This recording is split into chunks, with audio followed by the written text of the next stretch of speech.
ਸ਼੍ਰੀ ਨਾਨਕ ਪਦ ਪੰਕਜ ਬੰਦਨ ਪਦ ਪੰਕਜ ਬੰਦਨ ਸਿਮਰੋ ਅੰਗਦ ਦੁਖ ਨਿਕੰਦਨ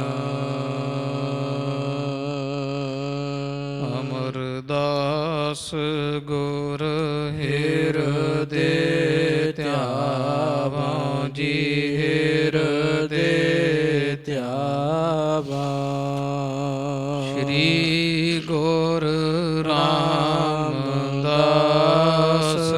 ਗੁਣ ਗਾਵਾਂ। ਸ਼੍ਰੀ ਅਰਜਨ ਬਿਘਨਨ ਕੇ ਨਾਸ਼ਕ ਜੀ ਬਿਘਨਨ ਕੇ ਨਾਸ਼ਕ। ਹਰਿ ਗੋਬਿੰਦ ਸ਼ੁਭ ਸੁਮਤਿ ਪ੍ਰਕਾਸ਼ਕ। ਸ਼੍ਰੀ ਹਰਿ ਰਾਏ ਨਮੋ ਕਰ ਜੋਰੀ ਜੀ ਨਮੋ ਕਰ ਜੋਰੀ। ਗੁਰ ਹਰਿ ਕ੍ਰਿਸ਼ਨ ਮਨਾਏ ਬਹੋਰੀ। ਤੇਗ ਬਹਾਦਰ ਪਰਮ ਕਿਰਪਾਲਾ ਜੀ ਪਰਮ ਕਿਰਪਾਲਾ। ਸ਼੍ਰੀ ਗੁਰ ਗੋਬਿੰਦ ਸਿੰਘ ਬਿਸਾਲਾ। ਤਰੋਂ ਤਰਾ ਪਰ ਪੁੰਨ ਪੁੰਨ ਸੀਸਾ ਜੀ ਪੁੰਨ ਪੁੰਨ ਸੀਸਾ। ਬੰਦੋਂ ਬਾਰ ਬਾਰ ਜਗਦੀਸ਼ਾ। ਜਿਸ ਮਹਿ ਅੰਮ੍ਰਿਤ ਗਿਆਨ ਹੈ ਮਾਣਿਕ ਭਗਤ ਵਿਰਾਗ। ਗੁਰੂ ਗ੍ਰੰਥ ਸਾਹਿਬ ਉਦਦ ਬੰਦੋਂ ਕਰ ਅਨੁਰਾਗ। ਸ੍ਰੀ ਗੁਰ ਸ਼ਬਦ ਕਮਾਏ ਜਿਨ ਜੀਤੇ ਪੰਚ ਵਿਕਾਰ। ਤਿਨ ਸੰਤਨ ਕੋ ਬੰਦਨਾ ਸਿਰ ਚਰਨਨ ਪਰ ਧਾਰ। ਤਿਨ ਸੰਤਨ ਕੋ ਬੰਦਨਾ ਸਿਰ ਚਰਨਨ ਪਰ ਧਾਰ। ਸਤਿਨਾਮ ਵਾਹਿਗੁਰੂ ਸਾਹਿਬ ਜੀਓ। ਉਤ ਪਾਪੀ ਚੰਦੂ ਸੁਣਿਓ ਪ੍ਰਿਥੀਏ ਤਨ ਛੋਰਾ। ਪਰਿਓ ਕਾਬ ਪਰ ਲਬਨ ਜਨ ਪ੍ਰਾਪਤ ਦੁਖ ਕੋਰਾ। ਬ੍ਰਿਣ ਪਾਕੇ ਪਰ ਲਗ ਗਈ ਜਨ ਆਉਚਕ ਚੋਟਾ। ਬਾਣ ਲੱਗਿਓ ਜਨ ਕਾਨ ਮਹਿ ਬੀਧਿਓ ਮਨ ਖੋਟਾ। ਉਤ ਪਾਪੀ ਚੰਦੂ ਸੁਣਿਓ। ਵਾਹਿਗੁਰੂ ਜੀ ਕਾ ਖਾਲਸਾ ਵਾਹਿਗੁਰੂ ਜੀ ਕੀ ਫਤਿਹ। ਪਤਿਤ ਪਾਵਨ ਭਗਤ ਵਛਲ ਦਇਆ ਮੇਰਾਮਤਾਂ ਦਾ ਖਜ਼ਾਨਾ। ਕਿਰਪਾ ਨਿਧ ਨਿਹਚਲ ਚੌਰ ਛਤਰ ਤਖਤ ਦੇ ਮਾਲਕ। ਹਾਜ਼ਰਾ ਹਜੂਰ ਜਹਰਾ ਜਹੂਰ। ਧੰਨ ਧੰਨ ਸਾਹਿਬ ਆਦਿ ਸ੍ਰੀ ਗੁਰੂ ਗ੍ਰੰਥ ਸਾਹਿਬ ਜੀ ਮਹਾਰਾਜ। ਚੌਜੀ ਪਾਤਸ਼ਾਹ ਜੀਆਂ ਦੇ ਸੰਧਿਆ ਸਮੇਂ ਦੇ ਸਜ ਰਹੇ ਦੀਵਾਨ ਅੰਦਰ, ਹਜ਼ੂਰ ਦੇ ਪਾਵਨ ਪਵਿੱਤਰ ਖੁੱਲੇ ਦਰਸ਼ਨ ਦੀਦਾਰ ਕਰਦਿਆਂ ਹੋਇਆਂ ਆਪ ਜੀ ਆਪਣੇ ਨੇਤਰਾਂ ਨੂੰ ਸਫਲ ਬਣਾਇਆ ਹੈ। ਸਮੇਂ ਤੋਂ ਚੱਲ ਰਹੀ ਪਾਵਨ ਗੁਰੂ ਦਰ ਘਰ ਅੰਦਰ ਗੁਰ ਇਤਿਹਾਸ ਦੀ ਅੰਮ੍ਰਿਤ ਰੂਪ ਲੜੀਵਾਰ ਗਾਥਾ ਜੋ ਸ਼ਰਵਣ ਕਰਦਿਆਂ ਹੋਇਆਂ ਆਪ ਸਰਬੱਤ ਸੰਗਤਾਂ ਆਪਣੇ ਸਮੇਂ ਨੂੰ, ਮਨੁੱਖਾ ਜਾਮੇ ਨੂੰ ਸਫਲ ਬਣਾ ਰਹੇ ਹੋ। ਤਨ ਚੇਤਨ ਚੇਤਨ ਚੇਤ ਦਿਓ, ਨਹਿ ਭੋਗਨ ਹੇਤ ਗੋਬਿੰਦ ਦਿਓ। ਦਾਤੇ ਦਿਆਲੂ ਨੇ ਮਿਹਰਾਮਤ ਕੀਤੀ ਹੈ, ਮਨੁੱਖਾ ਦੇਹੀ ਪ੍ਰਾਪਤ ਹੋਈ। ਭਜਾ ਗੋਬਿੰਦ ਭੂਲ ਮਤ ਜਾਹੂ, ਮਾਨਸ ਜਨਮ ਕਾ ਇਹੀ ਲਾਹੂ। ਇਸ ਮਹਾਰਾਜ ਦੇ ਦਰ ਘਰ ਦੇ ਉਪਦੇਸ਼ ਸਿੱਖਿਆ ਨੂੰ ਮੰਨਦਿਆਂ ਹੋਇਆਂ ਆਪ ਜੀ ਮਨੁੱਖਾ ਜਾਮਾ ਸਫਲ ਬਣਾਉਂਦੇ ਹੋ। ਕੱਲ ਦੇ ਦੀਵਾਨ ਵਿੱਚ ਜਥਾ ਪ੍ਰਸੰਗ ਸ਼ਰਵਣ ਕੀਤਾ ਵੈ ਕਿ ਕਿਸ ਤਰ੍ਹਾਂ ਸੱਚੇ ਪਾਤਸ਼ਾਹ ਮਹਾਰਾਜ ਗੁਰੂ ਅਰਜਨ ਦੇਵ ਸਾਹਿਬ ਦਾ ਬੁਰਾ ਚਿਤ ਵਦਾ ਚਿਤ ਵਦਾ ਚਿਤ ਵਦਾ ਚਿਤ ਵਦਾ, ਇਹ ਪਾਪੀ ਪ੍ਰਿਥੀ ਚੰਦ ਇਸ ਸੰਸਾਰ ਤੋਂ ਕੂਚ ਕਰ ਗਿਆ ਔਰ ਉਹਨੇ ਜਿਹੜੇ ਕੋਈ ਆਪਦੇ ਨਾਲ ਦੇ ਇਹਦੇ ਮਰਨ ਸਮੇਂ ਪਾਸ ਸਨ ਉਹਨਾਂ ਨੂੰ ਅੰਤਲੇ ਸਮੇਂ ਕੁਝ ਬੋਲ ਕਹੇ ਸਨਗੇ ਕਿ ਜਿਹੜਾ ਵੀ ਕੋਈ ਸਿੱਖ ਉੱਥੇ ਗੁਰੂ ਕੇ ਕੋਠੇ ਜਾਵੇ ਉਹ ਮੇਰੇ ਪੁੱਤਰ ਮਿਹਰਵਾਨ ਨੂੰ ਮੇਰੀ ਇਹ ਸਿੱਖਿਆ ਜ਼ਰੂਰ ਦ੍ਰਿੜ ਕਰਵਾਵੇ ਕਿ ਤੇਰੇ ਪਿਤਾ ਦੇ ਆਖਰੀ ਬੋਲ ਹਨ, ਪੁੱਤਰ ਤੈਂ ਧੰਨ ਗੁਰੂ ਅਰਜਨ ਦੇਵ ਮੇਰੇ ਭਰਾਤਾ ਤੋਂ ਵੈਰ ਲੈਣਾ ਤੇ ਆਪਣਾ ਹੱਕ ਪ੍ਰਾਪਤ ਕਰਨਾ ਹੈ। ਗੁਰਤਾ ਜਿਹੜੀ ਹੈ ਉਹ ਲੈਣ ਵਾਸਤੇ ਹਰ ਹੱਲਾ ਹੀਲਾ ਵਰਤਣਾ ਹੈ। ਤੇ ਆਖਦੇ ਉਹਨੂੰ ਜਾ ਕੇ ਵੀ ਚੰਦੂ ਦੇ ਨਾਲ ਮੈਂ ਰਲ ਕੇ ਸਾਰਾ ਬਣਾਇਆ ਹੋਇਆ, ਬਸ ਤੂੰ ਇਕੱਲਾ ਜਹਾਂਗੀਰ ਬਾਦਸ਼ਾਹ ਦੇ ਕੋਲ ਪੇਸ਼ ਹੋ ਜਾਵੀਂ, ਤੈਨੂੰ ਗੁਰਤਾ ਗੱਦੀ ਜਿਹੜੀ ਉਹ ਮਿਲ ਜਾਵੇਗੀ ਚੰਦੂ ਦੀ ਸਹਾਇਤਾ ਨਾਲ। ਇਹ ਸਾਰੀ ਗੱਲਬਾਤ ਮਿਹਰਵਾਨ ਦੇ ਕੰਨੀ ਪਾਈ ਗਈ। ਉਹਨੇ ਵੀ ਆਪਣੇ ਪਿਤਾ ਦੇ ਰਸਤੇ 'ਤੇ ਚੱਲਣ ਦੀ ਠਾਣੀ, ਪਰ ਬੀਬੀ ਕਰਮੋਂ ਜਿਹਦੇ ਮਨ ਵਿੱਚ ਹੁਣ ਇਹ ਖਿਆਲ ਆ ਰਿਹਾ ਕਿ ਜਿਹੜਾ ਤਖਤ ਗੁਰੂ ਅਰਜਨ ਦੇਵ ਸਾਹਿਬ ਦੇ ਕੋਲ ਹੈ ਉਹ ਧੰਨ ਗੁਰੂ ਨਾਨਕ ਦੇਵ ਜੀ ਸਾਹਿਬ ਮਹਾਰਾਜ ਦਾ ਤਖਤ ਹੈ, ਇਹਦੇ ਵਿੱਚ ਬਹੁਤੀ ਅਜ਼ਮਤ ਹੈ, ਬਹੁਤੀ ਨਹੀਂ ਤੇ ਥੋੜ੍ਹੀ ਤਾਂ ਹੋਵੇਗੀ ਇਹ ਕਰਮੋਂ ਦੇ ਖਿਆਲ ਅਨੁਸਾਰ। ਤੋ ਇਸ ਤਰ੍ਹਾਂ ਸਾਧ ਸੰਗਤ ਜੀ ਮਨ ਵਿੱਚ ਭੈ ਕੀਤਾ, ਪੁੱਤਰ ਦੇ ਮੋਹ ਦੀ ਮਾਰੀ ਨੇ ਸਮਝਾਉਣਾ ਕੀਤਾ ਕਿ ਵੇਖ ਪੁੱਤਰ ਮਿਹਰਵਾਨ, ਮੇਰੇ ਆਖੇ ਲੱਗ, ਹੁਣ ਆਪਦੇ ਮਨ ਵਿੱਚ ਉਹ ਵੈਰ ਗਵਾ ਦੇ। ਤੇਰੇ ਸਿਰ 'ਤੇ ਮੈਂ ਆਨੰਦ ਮਾਣਦੀ ਜਿਉਂਦੀ ਹਾਂ। ਮਾਵਾਂ ਨੂੰ ਪੁੱਤਰਾਂ ਦਾ ਧਰਵਾਸ ਹੁੰਦਾ ਹੈ। ਤੇਰੇ ਪਿਤਾ ਜਿਸ ਰਸਤੇ ਚਲੇ ਗਏ ਉਹ ਰਸਤਾ ਤੂੰ ਅਖਤਿਆਰ ਨਾ ਕਰ, ਕਿਉਂਕਿ ਗੁਰੂ ਅਰਜਨ ਦੇਵ ਸਾਹਿਬ ਨੇ ਜਿਹੜੀ ਇਹ ਗੁਰਤਾ ਪ੍ਰਾਪਤ ਕੀਤੀ ਹੈ ਉਹ ਪਿਤਾ ਗੁਰੂ ਰਾਮਦਾਸ ਜੀਆਂ ਦੀ ਸੇਵਾ ਕਰਕੇ ਕੀਤੀ ਹੈ। ਭਾਵੇਂ ਕਿ ਤੇਰੇ ਪਿਤਾ ਵੱਡੇ ਸਨ, ਪਰ ਕਦੇ ਵੀ ਗੁਰੂ ਰਾਮਦਾਸ ਮਹਾਰਾਜ ਜਿਨ੍ਹਾਂ ਨੂੰ ਸਾਰਾ ਸੰਸਾਰ ਝੁਕਦਾ ਹੈ ਉਹਨਾਂ ਦਾ ਨਾ ਅਦਬ ਕੀਤਾ, ਨਾ ਸਤਿਕਾਰ ਕੀਤਾ, ਨਾ ਕਦੇ ਬਚਨ ਮੰਨਿਆ, ਉਲਟਾ ਸਦਾ ਹੀ ਸ਼ਰੀਕਾ ਪਾਲ ਕੇ ਝਗੜਾ ਕੀਤਾ। ਤੋ ਗੁਰਤਾ ਗੱਦੀ ਨੂੰ ਆਪਣੇ ਘਰ ਦੀ ਜਗੀਰ ਜਾਣਿਆ, ਜਿਸ ਕਰਕੇ ਪੁੱਤਰ ਮਿਹਰਵਾਨ ਸੇਵਾ 'ਚੋਂ ਮਿਲਣ ਵਾਲਾ ਤਖਤ ਇਹ ਗੁਰੂ ਅਰਜਨ ਦੇਵ ਜੀ ਧੰਨ ਗੁਰੂ ਰਾਮਦਾਸ ਮਹਾਰਾਜ ਦੇ ਜੀ ਹਜ਼ੂਰ ਹੋਣ ਕਰਕੇ ਇਹ ਲੈ ਗਏ ਹੈ। ਇਸ ਕਰਕੇ ਮਨ ਦੇ ਵਿੱਚੋਂ ਤੂੰ ਇਹ ਫੁਰਨਾ ਛੱਡ ਦੇ। ਮਿਹਰਬਾਨ ਖਾਲਸਾ ਜੀ ਫਿਰ ਇੱਥੇ ਹੀ ਰਹਿਣ ਲੱਗਿਆ, ਆਪਣਾ ਸਮਾਂ ਬਤੀਤ ਕਰਦਾ ਹੈ। ਇਹ ਪਾਵਨ ਪਵਿੱਤਰ ਜਿਹੜਾ ਪ੍ਰਸੰਗ ਹੈ ਉਹ ਆਪਾਂ ਕੱਲ੍ਹ ਸ਼ਰਵਣ ਕੀਤਾ।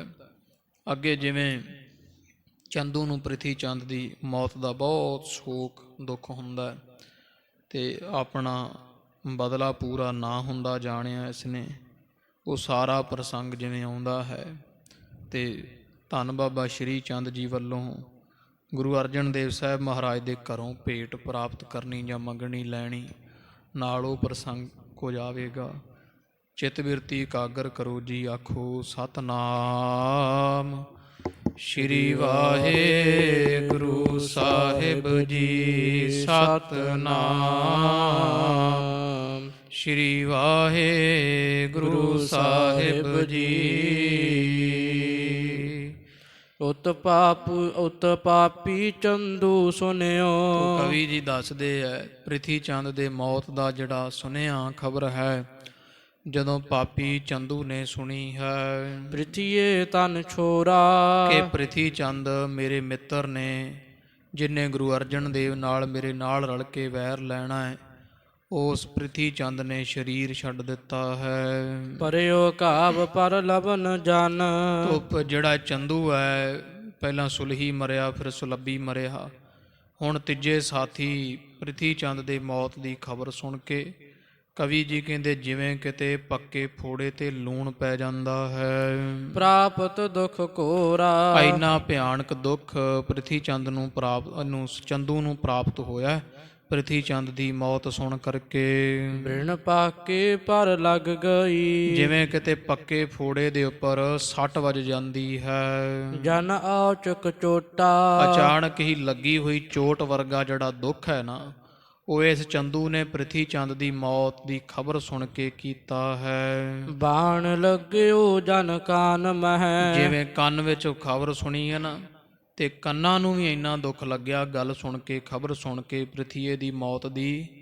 ਜਿਵੇਂ ਕਵੀ ਜੀ ਕਹਿੰਦੇ ਕੰਨ ਵਿੱਚ ਕਿਸੇ ਨੇ ਗੱਲ ਨਹੀਂ ਤੀਰ ਮਾਰ ਦਿੱਤਾ ਹੋਵੇ। ਬੀਧਿਓ ਮਨ ਖੋਟਾ। ਤੇ ਇਸ ਤਰ੍ਹਾਂ ਸਾਧ ਸੰਗਤ ਜੀ ਦਾ ਖੋਟਾ ਮਨ ਚੰਦੂ ਦਾ ਵਿੰਨਿਆ ਗਿਆ ਗੱਲ ਸੁਣ ਕਰਕੇ। ਬਾਦੀ ਹੁਤੋ ਸਮਾਨ ਕੋ। ਤੇ ਮਨ ਵਿੱਚ ਸੋਚਣ ਲੱਗਿਆ ਵੀ ਬੜਾ ਚੰਗਾ ਸੀ ਪ੍ਰਿਥੀ ਚੰਦ, ਉਹ ਮੇਰੇ ਵਾਂਗੂ ਗੁਰੂ ਅਰਜਨ ਦੇਵ ਨਾਲ ਝਗੜਾ ਕਰਨ ਵਾਲਾ ਸੀ, ਮੇਰੇ ਵਰਗਾ ਹੀ ਹੈ ਸੀ। ਸੋ ਭੀ ਪ੍ਰਭ ਹਾਨਾ। ਤੇ ਪਹਿਲਾਂ ਸੁਲਹੀ ਸੁਲੱਭੀ ਮਰੇ, ਹੁਣ ਪਿੱਛੋਂ ਮੇਰਾ ਇਹ ਨਵਾਂ ਬਣਿਆ ਜਿਹੜਾ ਸਹਾਇਤਾ ਕਰਨ ਵਾਲਾ ਹਾਮੀ, ਇਹ ਪ੍ਰਿਥੀ ਚੰਦ ਵੀ ਚੜ੍ਹਾਈ ਕਰ ਗਿਆ ਹੈ। ਜਤਨ ਨਿਫਲ ਸਭ ਹੋਤ ਹੈ। ਹੇ ਪਰਮੇਸ਼ਰ, ਮੇਰੇ ਸਾਰੇ ਕੀਤੇ ਹੋਏ ਯਤਨ ਜਿਹੜੇ ਆ ਉਦਮ ਹੈ ਗੁਰੂ ਅਰਜਨ ਦੇਵ ਸਾਹਿਬ ਨੂੰ ਮਾਰ ਮੁਕਾਉਣ ਦੇ, ਉਹ ਸਾਰੇ ਬੇਫਲ ਹੋ ਗਏ ਐ, ਬੇਅਰਥ ਹੋ ਗਏ ਹਨ। ਜੇ ਰਚੇ ਮਹਾਨਾ। ਜਿਹੜੇ ਮੈਂ ਬੜੇ ਦਿਮਾਗ ਬੁੱਧੀਆਂ ਲਾ ਲਾ ਕੇ, ਬੜੇ ਪਾਪ ਕਰ ਕਰਕੇ ਜਿਹੜੇ ਛੜਯੰਤਰ ਰਚੇ ਸਨ। ਸੁਲਹੀ ਸੁਲੱਭੀ ਪ੍ਰਿਥੀਆ। ਪਹਿਲਾਂ ਸੁਲਹੀ, ਫੇਰ ਸੁਲੱਭੀ, ਹੁਣ ਪਿੱਛੇ ਪ੍ਰਿਥੀਆ ਤੁਰ ਗਿਆ ਹੈ। ਤੀਨੋਂ ਮ੍ਰਿਤ ਹੋਏ। ਇਹ ਤਿੰਨੇ ਹੀ ਮੇਰੇ ਮਿੱਤਰ ਸੀ ਜਿਹੜੇ ਮੌਤ ਨੂੰ ਪਿਆਰੇ ਹੋ ਗਏ ਹਨ। ਅਬ ਉਪਾਏ ਮੈਂ ਕਿਆ ਕਰਾਂ। ਮਨ ਚ ਸੋਚਦਾ ਵੀ ਮਣਾ ਹੁਣ ਕਿਹੜਾ ਤੂੰ ਉਪਾਏ ਕਰੇ, ਕਿਹੜੀ ਚਲਾਕੀ ਚੁਸਤੀ, ਕਿਹੜੀ ਤਰਕੀਬ ਵਰਤੀ ਜਾਵੇ। ਮਤ ਆਏ ਨਾ ਕੋਏ। ਮੈਨੂੰ ਹੁਣ ਕੋਈ ਔੜਦਾ ਹੀ ਨਹੀਂ ਪਿਆ। ਇਹਨੂੰ ਔੜਨੋਂ ਹਟ ਗਿਆ ਸਾਧ ਸੰਗਤ ਜੀ। ਤੀਜਾ ਝਟਕਾ ਲੱਗਿਆ ਜਦੇ ਪ੍ਰਿਥੀ ਚੰਦ ਦੇ ਚੜ੍ਹਾਈ ਕਰ ਜਾਣ ਦਾ, ਤੇ ਹੁਣ ਔੜਦਾ ਕੁਝ ਨਹੀਂ, ਕੋਈ ਸਕੀਮ, ਕੋਈ ਫੁਰਨਾ ਨਹੀਂ, ਦਿਮਾਗ ਨੂੰ ਫੁਰਦਾ ਹੈ। ਮਹਿਮਾ ਮਾਨ ਨ ਪਰਹਿ ਪਗ। ਕਵੀ ਜੀ ਕਹਿੰਦੇ ਕਿੱਡਾ ਮੂਰਖ ਹੈ। ਪ੍ਰਤੱਖ ਕ੍ਰਿਸ਼ਮੇ, ਪ੍ਰਤੱਖ ਕਰਾਮਾਤਾਂ ਤਿੰਨ ਇਹ ਚੰਦੂ ਦੇ ਸਾਹਮਣੇ ਹੋ ਗਈਆਂ, ਸੁਲਹੀ ਦੀ, ਸੁਲੱਭੀ ਦੇ ਮਰਨ ਦੀ, ਤੇ ਪ੍ਰਿਥੀ ਚੰਦ ਦੇ ਵੀ। ਜਿਹੜਾ ਵੀ ਚੜ੍ਹ ਕੇ ਗੁਰੂ ਅਰਜਨ ਦੇਵ ਮਹਾਰਾਜ ਤੇ ਜਾਂਦਾ ਹੈ, ਉਹ ਚੜ੍ਹਾਈ ਕਰ ਜਾਂਦਾ। ਇਹੋ ਜੀ ਸਾਧ ਸੰਗਤ ਜੀ, ਕਰਾਮਾਤ ਵੇਖ ਕੇ ਵੀ ਅਕਲ ਦੇ ਅੰਨੇ ਚੰਦੂ ਦੇ ਮਨ ਵਿੱਚ ਨਹੀਂ ਆਈ। ਇਹ ਨਹੀਂ ਵੀ ਮੈਂ ਮਹਾਰਾਜ ਤੇ ਸ਼ਰਧਾ ਰੱਖ ਲਵਾਂ, ਫੇਰ ਵੀ ਸ਼ਰਧਾ ਨਹੀਂ ਔੜੀ ਹੈ। ਬਿਨ ਕਰਮਾ ਕਿਛ ਪਾਈਐ ਨਾਹੀ। ਜਿਹ ਵੱਡੇ ਕੁਭਾਗਾ। ਇਸ ਚੰਦੂ ਦੇ ਵੱਡੇ ਕੁਭਾਗ, ਖੋਟੇ ਭਾਗ ਹੈ ਭਾਈ, ਬਹੁਤ ਮਾੜੇ ਭਾਗਾਂ ਵਾਲਾ ਹੈ, ਜਿਸ ਕਰਕੇ ਇੰਨੀਆਂ ਕਰਾਮਾਤਾਂ ਪ੍ਰਤੱਖ ਵੇਖਣ ਦੇ ਬਾਵਜੂਦ ਵੀ ਚੰਦੂ ਦੇ ਮਨ ਨੂੰ ਮਹਾਰਾਜ ਦੀ ਸ਼ਰਧਾ ਨੇ ਗ੍ਰਹਿਣ ਨਹੀਂ ਕੀਤਾ ਹੈ। ਪਾਤਸ਼ਾਹ ਕੇ ਪਾਸ ਮਹਿ। ਇਹ ਜਿਹੜਾ ਬਾਦਸ਼ਾਹ ਜਹਾਂਗੀਰ ਹੈ, ਉਹਦੇ ਕੋਲ ਜਾ ਕਰਕੇ ਚਾਰੀ ਅਨੁਰਾਗਾ। ਬਸ ਚੁਗਲੀ ਕਰਦਾ ਰਹਿੰਦਾ ਹੈ। ਇਸੇ ਵਿੱਚ ਹੀ ਪ੍ਰੇਮੀ ਵੀ ਮਹਾਰਾਜ ਗੁਰੂ ਅਰਜਨ ਦੇਵ ਸਾਹਿਬ ਦਾ ਪ੍ਰੇਮੀ ਨਾ ਹੋਇਆ, ਇੰਨੀ ਕਰਾਮਾਤ ਅਜਮਤ ਵੇਖ ਕੇ, ਤੇ ਪਰ ਖੋਟੇ ਭਾਗ ਹੀ ਹੈ, ਜਿਸ ਕਰਕੇ ਬਸ ਮਹਾਰਾਜ ਦੀ ਨਿੰਦਾ ਤੇ ਚੁਗਲੀ ਜਹਾਂਗੀਰ ਦੇ ਕੰਨ ਭਰਨ ਵਿੱਚ ਹੀ ਮਕਸ਼ਰੂਫ ਰਹਿੰਦਾ ਹੈ। ਨਹਿ ਭੋਜਨ ਬਹੁ ਅਚੁਤ ਹੈ। ਬਹੁਤਾ ਭੋਜਨ ਵੀ ਨਹੀਂ ਛਕਦਾ ਹੈ, ਬਦਲਾ ਲੈਣ ਵਾਲਾ ਕਾਰਜ ਵਿੱਚ ਅਟਕ ਗਿਆ ਹੈ। ਸੋ ਚਿਤ ਚਿਤ ਮਾਹੀ। ਤੇ ਚਿੱਤ ਵਿੱਚ ਬਸ ਸੋਚਦਾ ਰਹਿੰਦਾ ਹੈ ਸਦਾ ਹੀ ਗੁਰੂ ਅਰਜਨ ਦੇਵ ਸਾਹਿਬ ਮਹਾਰਾਜ ਨੂੰ ਗ੍ਰਿਫਤਾਰ ਕਰਾਉਣ ਬਾਰੇ। ਨਿਸਾ ਬਿਖੈ ਨਹਿ ਨੀਂਦ ਸੁਖ। ਦਿਨੇ ਚੈਨ ਨਹੀਂ, ਸੁਖ ਨਹੀਂ, ਰਾਤ ਨੂੰ ਇਸ ਦੇ ਨੇਤਰਾਂ ਵਿੱਚ ਨੀਂਦ ਨਹੀਂ ਪੈਂਦੀ ਹੈ। ਛਾਤੀ ਰਿਸਦਾਹੀ। ਬਸ ਸਦਾ ਹੀ ਛਾਤੀ ਇਹਦੀ ਰਿਸਦੀ ਰਹਿੰਦੀ ਹੈ, ਭਾਵ ਦੁਖੀ ਹੁੰਦਾ ਰਹਿੰਦਾ ਹੈ। ਇਸੇ ਤਰ੍ਹਾਂ ਗੁੱਸੇ ਦੇ ਨਾਲ ਆਪਦੀ ਛਾਤੀ ਦਾਹੀ ਕਹੀਏ ਸਾੜਦਾ ਰਹਿੰਦਾ ਹੈ। ਨਿਕਟ ਨ ਬੋਲਣ ਦੇਤ ਹੈ। ਜਦੋਂ ਚੰਦੂ ਕੱਲਾ ਹੁੰਦਾ ਹੈ ਆਪਦੇ ਆਸਣ ਕਮਰੇ ਵਿੱਚ, ਜੇ ਕੋਈ ਬੋਲਦਾ ਹੈ ਨਾ, ਸਿਪਾਹੀ ਜਾਂ ਕੋਈ ਘਰ ਵਾਲਾ, ਤੇ ਕਿਸੇ ਨੂੰ ਬੋਲਣ ਨਹੀਂ ਦਿੰਦਾ, ਦਬਕਾ ਮਾਰ ਕੇ ਚੁੱਪ ਕਰਾ ਦਿੰਦਾ ਹੈ। ਚਿਰ ਕਹਿ ਬਹੁ ਦਾਸਾ। ਬੜੇ ਦਾਸਾਂ ਸੇਵਕਾਂ ਨੂੰ ਝਿੜਕਦਾ, ਚੁੱਪ ਕਰ ਜੋ ਨਹੀਂ ਤਾਂ ਕੱਢ ਦੇਵਾਂਗਾ ਨੌਕਰੀ ਤੋਂ। ਕੋਈ ਵੀ ਮੇਰੇ ਪਾਸ ਬੋਲੇ ਨਾ, ਖਬਰਦਾਰ ਕਰਦਾ ਹੈ। ਨਹਿ ਸੁਖਾਏ ਕਿਸ ਕੋ ਕਹਿਓ। ਕਿਸੇ ਦਾ ਬੋਲਿਆ ਕਿਹਾ ਚੰਦੂ ਨੂੰ ਹੁਣ ਸੋਹਣਾ ਨਹੀਂ ਲੱਗਦਾ ਹੈ, ਚੰਗਾ ਨਹੀਂ ਲੱਗਦਾ ਹੈ। ਰਹਿਮਾਨ ਅਵਾਸਾ। ਤੇ ਘਰ ਵਿੱਚ ਬਸ ਵੜਿਆ ਰਹਿੰਦਾ ਹੈ ਤੇ ਚੁੱਪਚਾਪ ਬੈਠਾ ਰਹਿੰਦਾ ਹੈ ਜਾਂ ਬਰਾਜ ਲੈਂਦਾ ਹੈ, ਬੋਲਦਾ ਕੁਝ ਨਹੀਂ ਹੈ। ਚਿਤਵਤ ਚਿੰਤਾ ਚਿਤ ਬਿਖੈ। ਬਸ ਚਿੱਤ ਵਿੱਚ ਗੁਰੂ ਅਰਜਨ ਦੇਵ ਸਾਹਿਬ ਬਾਰੇ ਸੋਚ ਸੋਚ ਕੇ ਚਿੰਤਾ ਲੱਗੀ ਰਹਿੰਦੀ ਹੈ ਤੇ ਪਾਪ ਚਿਤਵਦਾ ਰਹਿੰਦਾ ਹੈ। ਬਹੁ ਜਤਨ ਬਣਾਵੈ। ਤੇ ਬੜੇ ਯਤਨ ਨਾਲ, ਦਿਮਾਗ ਦੇ ਨਾਲ, ਬੁੱਧੀ ਨਾਲ ਕੋਈ ਸਾਜ਼ਿਸ਼ਾਂ ਹੋਰ ਤਰਕੀਬਾਂ ਘੜਦਾ ਹੈ। ਇੱਕ ਗਿਣਤੀ ਔਰ ਚੜ੍ਹਤ ਹੈ। ਇਹਦੇ ਮਨ ਵਿੱਚ ਇੱਕ ਗਿਣਤੀ ਜੀ ਚੜ੍ਹਦੀ ਹੈ ਵੀ ਇਸ ਤਰ੍ਹਾਂ ਕਰ ਲਵਾਂ, ਇਸ ਤਰ੍ਹਾਂ ਕਰ ਲਵਾਂ, ਇੱਥੋਂ ਇਹਨੂੰ ਨਾਲ ਰਲਾ ਲਵਾਂ, ਬਾਦਸ਼ਾਹ ਨੂੰ ਤੋਂ ਹੁਕਮ ਜਾਰੀ ਕਰਵਾ ਲਵਾਂ। ਕੋਈ ਇੱਕ ਤਾਂ ਸਕੀਮਾਂ ਜੀਆਂ ਘੜਨ ਲੱਗ ਪੈਂਦਾ ਹੈ। ਇੱਕ ਕਰ ਉਤਰਾਵੈ। ਤੇ ਮੁੜ ਕੇ ਉਤਰਾ ਦਿੰਦਾ ਵੀ ਨਹੀਂ ਇਹ ਠੀਕ ਨਹੀਂ ਹੈ, ਇਸ ਤਰ੍ਹਾਂ ਮੇਰਾ ਭੇਤ ਖੁੱਲ੍ਹ ਜਾਵੇਗਾ। ਤੋ ਇਹੋ ਜਿਹੀਆਂ ਗੱਲਾਂ ਮਨ ਵਿੱਚ ਕਦੇ ਬਣਾ ਲੈਂਦਾ ਹੈ, ਆਪ ਹੀ ਵਿਉਂਤਾਂ ਘਾੜਤਾਂ ਘੜ ਲੈਂਦਾ ਹੈ ਤੇ ਢਾ ਦਿੰਦਾ ਹੈ। ਸਾਹੋ ਸੁਨਹਿ ਸਭ ਬਾਤ ਕੋ। ਇਧਰ ਮਨ 'ਚ ਸੋਚਦਾ ਹੈ ਵੀ ਬਾਦਸ਼ਾਹ ਜਹਾਂਗੀਰ ਨੂੰ ਮੈਂ ਸਭ ਕੁਝ ਦੱਸਿਆ ਹੋਇਆ, ਗੁਰੂ ਅਰਜਨ ਦੇਵ ਸਾਹਿਬ ਬਾਰੇ ਸਾਰੀਆਂ ਗੱਲਾਂ ਸਮਝਾਈਆਂ ਵੀ ਹਨ, ਨਿਸਚੈ ਨਾ ਕਰੰਤਾ। ਪਰ ਪਤਾ ਨਹੀਂ ਕੀ ਗੱਲ ਹੈ, ਇਹ ਜਹਾਂਗੀਰ ਬਾਦਸ਼ਾਹ ਚੰਗੀ ਤਰ੍ਹਾਂ ਮੇਰੀ ਗੱਲ ਤੇ ਭਰੋਸਾ ਨਹੀਂ ਕਰਦਾ ਹੈ। ਹਿਰਦੇ ਅਦਾਇਬ ਰਾਖ ਕਰ। ਪਤਾ ਨਹੀਂ ਕਿਉਂ ਇੰਨਾ ਕੁਝ ਸੁਣ ਕੇ ਵੀ ਗੁਰੂ ਅਰਜਨ ਦੇਵ ਸਾਹਿਬ ਦਾ ਸਤਿਕਾਰ ਹਿਰਦੇ ਵਿੱਚ ਬੜਾ ਕਰਦਾ ਰੱਖਦਾ ਹੈ। ਸੰਸੈ ਉਪਜੰਤਾ। ਤੇ ਮੇਰੇ ਕਹੇ ਹੋਏ ਬਚਨਾਂ ਤੇ ਸ਼ੰਕੇ ਜੇ ਕਰਦਾ ਹੈ, ਦੱਬ ਕੇ ਯਕੀਨ ਨਹੀਂ ਕਰਦਾ ਹੈ। ਹੁਕਮ ਨਹੀਂ ਕੁਛ ਦੇਤ ਹੈ। ਇਸੇ ਲਈ ਤਾਂ ਗੁਰੂ ਅਰਜਨ ਦੇਵ ਨੂੰ ਫੜਨ ਦਾ, ਸ਼ਹੀਦ ਕਰ ਦੇਣ ਦਾ ਹੁਕਮ ਨਹੀਂ ਦਿੰਦਾ ਹੈ। ਗਹਿ ਲਿਹੁ ਕੇ ਹਕਾਰੋ। ਤਾਂ ਕਿ ਫੜ ਲਿਆ ਜਾਵੇ, ਪਰ ਇਹ ਹੁਕਮ ਨਹੀਂ ਦਿੰਦਾ। ਪਤਾ ਨਹੀਂ ਕਿਹੜਾ ਜਿਹੜਾ ਮਨਸੂਬਾ ਜਾਂ ਕੋਈ ਗੱਲ ਇਹ ਜਹਾਂਗੀਰ ਬਾਦਸ਼ਾਹ ਦੇ ਮਨ ਵਿੱਚ ਚੱਲਦੀ ਹੈ, ਮੇਰੇ ਤੇ ਭਰੋਸਾ ਨਹੀਂ ਕਰਦਾ ਹੈ। ਕਈ ਬੇਰ ਕੀਨੇ ਯਤਨ। ਮੈਂ ਕਈ ਵਾਰ ਸਮਝਾਉਣ ਦੇ ਯਤਨ ਵੀ ਕਰ ਆਇਆ ਹਾਂ। ਇਤ ਉਤ ਹੋਏ ਟਾਰੋ। ਤੇ ਇੱਧਰ ਉੱਧਰ ਹੋ ਕਰਕੇ ਟਾਲ ਮਟੋਲਾ ਜਿਹਾ ਬਾਦਸ਼ਾਹ ਕਰ ਦਿੰਦਾ ਹੈ। ਇਤਿਆਦਿਕ ਪਾਪਾਤਮਾ। ਉਹ ਕਵੀ ਜੀ ਕਹਿੰਦੇ ਜਿਹੜਾ ਪਾਪੀ ਆਤਮਾ ਚੰਦੂ ਹੈ, ਇਹ ਆਪਣੇ ਘਰ ਵਿੱਚ ਬੈਠਾ ਹੋਇਆ ਕਈ ਤਰ੍ਹਾਂ ਦੇ ਸੋਚ ਵਿਚਾਰ ਕਰੀ ਜਾਂਦਾ ਹੈ। ਗਿਣਤੀ ਔਰ ਲਿਆਵੈ। ਮਨ ਵਿੱਚ ਐਵੇਂ ਗਿਣਤੀਆਂ ਮਿਣਤੀਆਂ ਸਾਰਾ ਦਿਨ ਕਰਦਾ ਹੈ, ਸੋਚਦਾ ਰਹਿੰਦਾ ਹੈ। ਸਵਾਸ ਉਸਾਰ ਬਿਸੂਰਤ। ਤੇ ਫਿਰ ਸਾਧ ਸੰਗ ਜੀ ਲੰਮੇ ਲੰਮੇ ਹੌਕੇ ਲੈਂਦਾ ਹੈ, ਝੂਰਦਾ ਹੈ, ਬੜਾ ਦੁਖੀ ਹੁੰਦਾ ਹੈ। ਕਬਹੁ ਨਾ ਬਿਸਰਾਵੈ। ਤੇ ਇਹੋ ਜਿਹਾ ਇਹਦਾ ਹਾਲ ਹੈ ਪਾਪੀ ਆਤਮਾ ਦਾ। ਤੇ ਸਵਾਸ ਉਸਾਰ ਜਿਹੜਾ ਠੰਡੇ ਹੌਕੇ ਭਰ ਕੇ ਝੂਰਦਾ ਹੈ ਤੇ ਕਦੇ ਵੀ ਮਨ ਚੋਂ ਵੈਰ ਨਹੀਂ, ਮਹਾਰਾਜ ਦੀ ਈਰਖਾ ਨਹੀਂ ਛੱਡਦਾ, ਭੁਲਾਉਂਦਾ ਹੈ।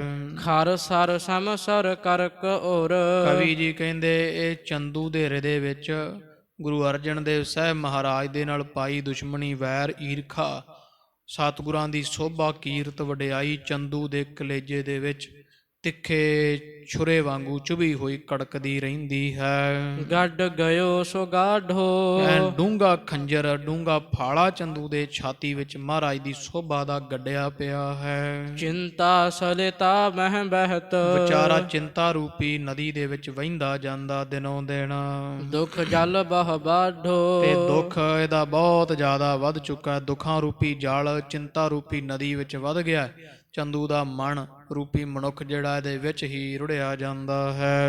ਇੱਕ ਦਿਨ ਗਮਨਿਓ ਸਾਹੋ ਟਿਗ, ਇੱਕ ਦਿਨ ਮਨ ਵਿਉਂਤ ਜੀ ਬਣਾ ਕੇ ਚੰਦੂ ਜਿਹੜਾ ਹੈ ਜਹਾਂਗੀਰ ਬਾਦਸ਼ਾਹ ਪਾਸ ਪਹੁੰਚਿਆ ਹੈ। ਬਾਹ ਬਾਤ ਸੁਨਾਈ, ਤੇ ਕਈ ਤਰ੍ਹਾਂ ਦੀਆਂ ਚੰਗੀਆਂ ਮਾੜੀਆਂ ਬੜੀਆਂ ਗੱਲਾਂ ਸੁਣਾਉਣ ਲੱਗ ਪਿਆ।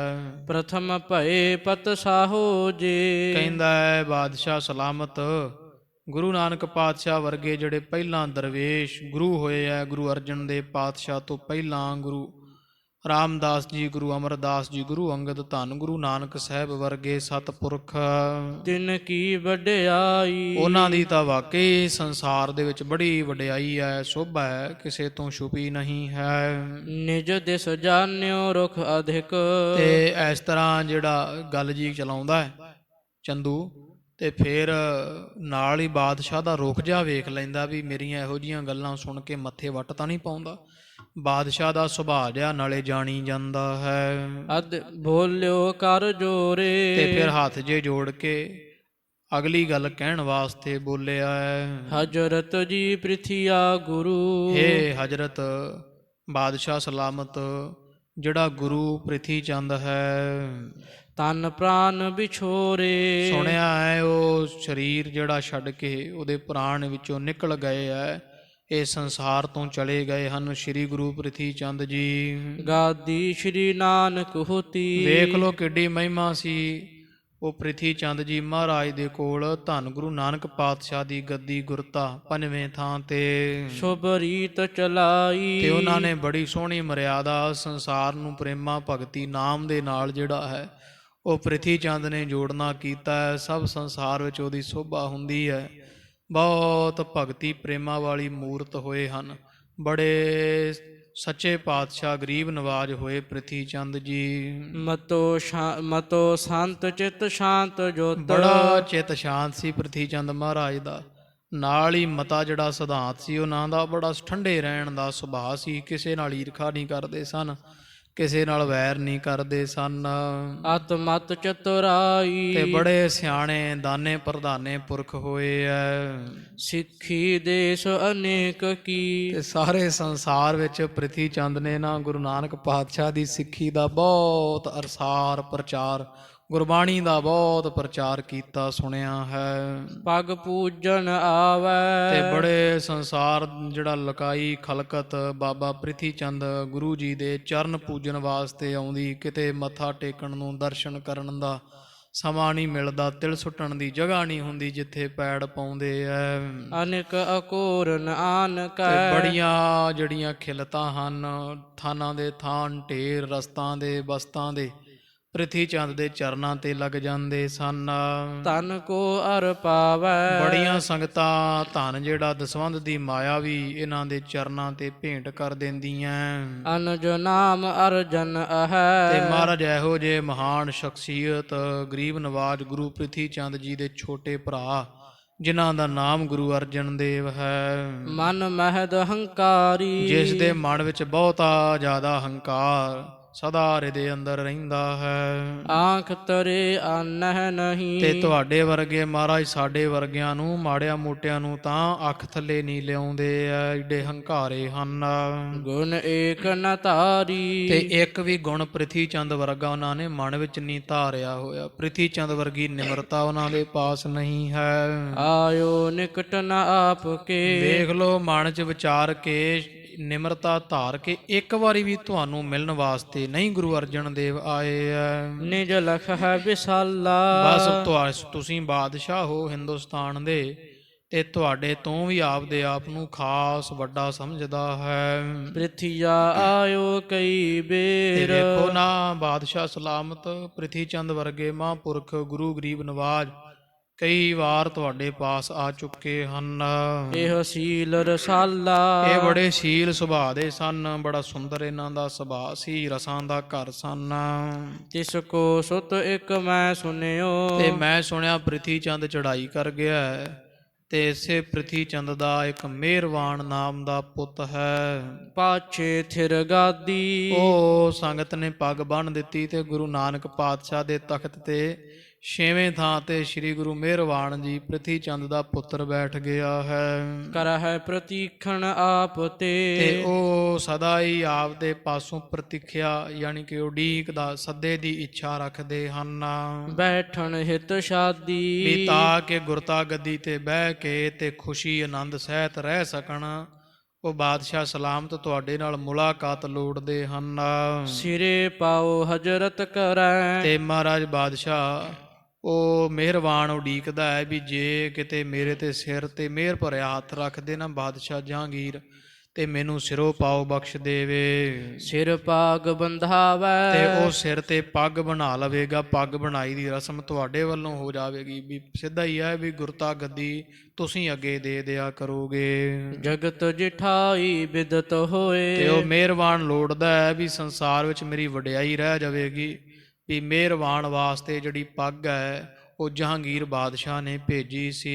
ਮੰਨਤਾ ਬਹ ਪਾਵੈ ਤੇ ਮਹਾਰਾਜ ਉਹ ਵਿਚਾਰਾ ਮੰਨਤਾ ਪੈ ਜਾਵੇਗੀ, ਉਹਦੀ ਕਾਫੀ ਉਹਦੀ ਮਨੌਤ ਹੋ ਜਾਵੇਗੀ, ਸੰਗਤ ਸਤਿਕਾਰ ਕਰਨ ਲੱਗ ਪਵੇਗੀ। ਸੁਨ ਦੀਵਾਨ ਤੇ ਸ਼ਾਹੋ ਤਬ ਇਸ ਤਰ੍ਹਾਂ ਦੀ ਗੱਲ ਜੀ ਕਹੀ ਇਸ ਚੰਦੂ ਨੇ, ਤੇ ਦੀਵਾਨ ਤੋਂ ਸੁਣ ਕੇ ਬਾਦਸ਼ਾਹ ਸਲਾਮਤ ਜਹਾਂਗੀਰ ਕਰ ਹੁਕਮ ਦਿਵਾਇਓ ਹੁਕਮ ਜਿਹਾ ਕਰਕੇ ਜਹਾਂਗੀਰ ਬਾਦਸ਼ਾਹ ਨੇ ਇੱਕ ਜਿਹੜਾ ਦੁਸ਼ਾਲਾ ਹੈ ਜਾਂ ਪੱਗ ਪ੍ਰਿਥੀ ਚੰਦ ਦੇ ਪੁੱਤ ਵਾਸਤੇ ਕਢਵਾ ਦਿੱਤੀ, ਮੰਗਵਾ ਦਿੱਤੀ ਹੈ। ਤੁਮ ਲੈ ਆਪਣੇ ਪਾਸ ਅਬ ਤੇ ਇੱਕ ਮਨੁੱਖ ਨੂੰ ਕਹਿ ਦਿੱਤਾ ਹੈ ਵੀ ਤੂੰ ਆਪਦੇ ਨਾਲ ਇਹ ਪੱਗ ਜਿਹੜੀ ਹੈ ਪਾਸ ਲੈ ਕਰਕੇ ਤਹ ਦੇਹੋ ਪੁਚਾਇਓ ਉਥੇ ਪਹੁੰਚਾਉਂਦੀ ਕਰਦੇ ਮਿਹਰਬਾਨ ਦੇ ਪਾਸ।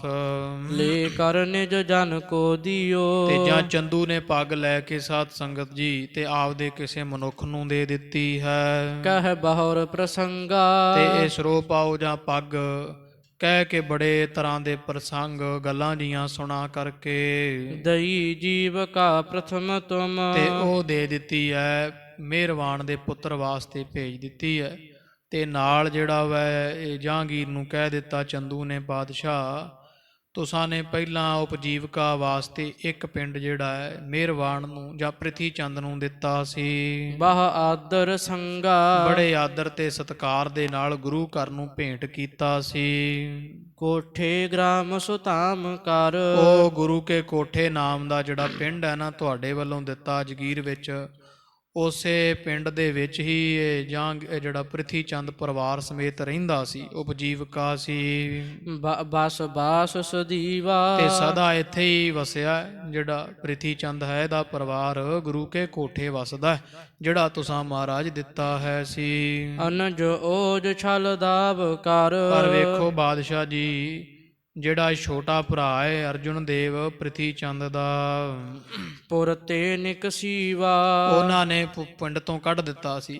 ਆਪਦੇ ਭਰਾ ਦੇ ਵਲ ਛਲ ਕਰਕੇ, ਧੋਖੇ ਕਰਕੇ, ਤੰਗ ਪਰੇਸ਼ਾਨ ਕਰਨ ਕਰਕੇ ਪ੍ਰਿਥੀ ਚੰਦ ਨੇ ਅੰਮ੍ਰਿਤਸਰ ਛੱਡ ਦਿੱਤਾ ਸੀ। ਸ਼੍ਰੀ ਅਰਜਨ ਤਬ ਤੇ ਮਹਾ ਤੇ ਉਦੋਂ ਤੋਂ ਲੈ ਕੇ ਗੁਰਤਾ ਵਾਲਾ ਜਿਹੜਾ ਘਰ ਹੈ ਅੰਮ੍ਰਿਤਸਰ ਨਗਰ ਹੈ, ਹਰਿਮੰਦਰ ਸਾਹਿਬ ਹੈ, ਇਹ ਸਾਰਾ ਗੁਰੂ ਅਰਜਨ ਦੇਵ ਜੀ ਨੇ ਸਾਂਭ ਲਿਆ, ਜਿਸ ਕਰਕੇ ਉਹਨਾਂ ਦੀ ਬੜੀ ਮਹਾਨਤਾ ਮਨਤਾ ਹੋ ਰਹੀ ਹੈ। ਕਰ ਗਰਭ ਅਫਾਰਾ ਤੇ ਧਨ ਮਾਇਆ ਹੋਣ ਕਰਕੇ ਸੰਗਤ ਵਿੱਚ ਸਤਿਕਾਰ ਵਧਣ ਕਰਕੇ ਬਹੁਤ ਜ਼ਿਆਦਾ ਹੰਕਾਰ ਗਏ ਹੈ। ਨਹੀਂ ਸ਼ਾਹੋ ਪੀ ਕੁਛ ਕਹਿਓ ਉਹਨਾਂ ਨੂੰ ਬਾਦਸ਼ਾਹ ਜਿਹੜਾ ਵੈ ਜਾਂ ਜਿਹੜਾ ਚੰਦੂ ਕਹਿੰਦਾ ਹੈ ਕਿ ਇਸ ਤਰ੍ਹਾਂ ਜਿਸ ਕਰਕੇ ਬਹੁਤ ਭਾਰੀ ਉਹਨਾਂ ਦਾ ਪ੍ਰਤਾਪ ਵੱਧ ਗਿਆ ਹੈ, ਪਰ ਇੱਧਰ ਬਾਦਸ਼ਾਹ ਜਹਾਂਗੀਰ ਵੀ ਜਿਹੜਾ ਹੈ ਉਹਨਾਂ ਨੂੰ ਕੁਝ ਕਹਿੰਦਾ ਨਹੀਂ ਹੈ। ਉਰ ਤੇ ਡਰ ਡਾਰਾ ਉਹਨਾਂ ਨੇ ਬਾਦਸ਼ਾਹ ਇਹ ਸੋਚ ਕੇ ਵੀ ਬਾਦਸ਼ਾਹ ਕਿਹੜਾ ਸਾਨੂੰ ਕੁਝ ਕਹਿੰਦਾ ਹੈ, ਤੇ ਆਪਦੇ ਮਨ ਵਿੱਚੋਂ ਤੁਹਾਡਾ ਬਿਲਕੁਲ ਹੀ ਡਰ ਉੱਕਾ ਹੀ ਕੱਢ ਦਿੱਤਾ ਹੈ। ਪੁਨ ਤਸ ਕਰ ਟਿਗ ਰਾਖ ਕਰ, ਤੇ ਉਲਟਾ ਆਪਣੇ ਘਰ ਵਿੱਚ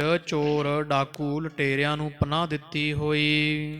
ਧਨ ਦੂਰ ਕਨੇਰੇ, ਚਾਹੇ ਧਨ ਦੂਰ ਹੋਵੇ ਤੇ ਚਾਹੇ ਨੇਰੇ ਜਿਹੜੀ ਕੋਈ ਖਾਸ ਸੁਗਾਤ ਕਿਸੇ ਦੇ ਘਰ ਵਿੱਚ ਹੁੰਦੀ ਹੈ, ਨਿਕਸਾਵੈ ਮੰਗਵਾਵਹੀ। ਆਪਦੇ ਡਾਕੂਆਂ ਲਟੇਰਿਆਂ ਚੋਰਾਂ ਨੂੰ ਘਰਾਂ ਵਿੱਚ ਭੇਜ ਕੇ ਜਿਹੜੀ ਕੋਈ ਚੰਗੀ ਵਸਤੂ ਹੈ, ਕੋਈ ਬਹੁਤਾ ਧਨ ਜਿਹਦੇ ਘਰ ਹੈ, ਉਹਨਾਂ ਦੇ ਵਿੱਚੋਂ ਚੋਰੀ ਕਰ ਆਪਦੇ ਕੋਲ ਮੰਗਵਾ ਲੈਂਦੇ ਹਨ।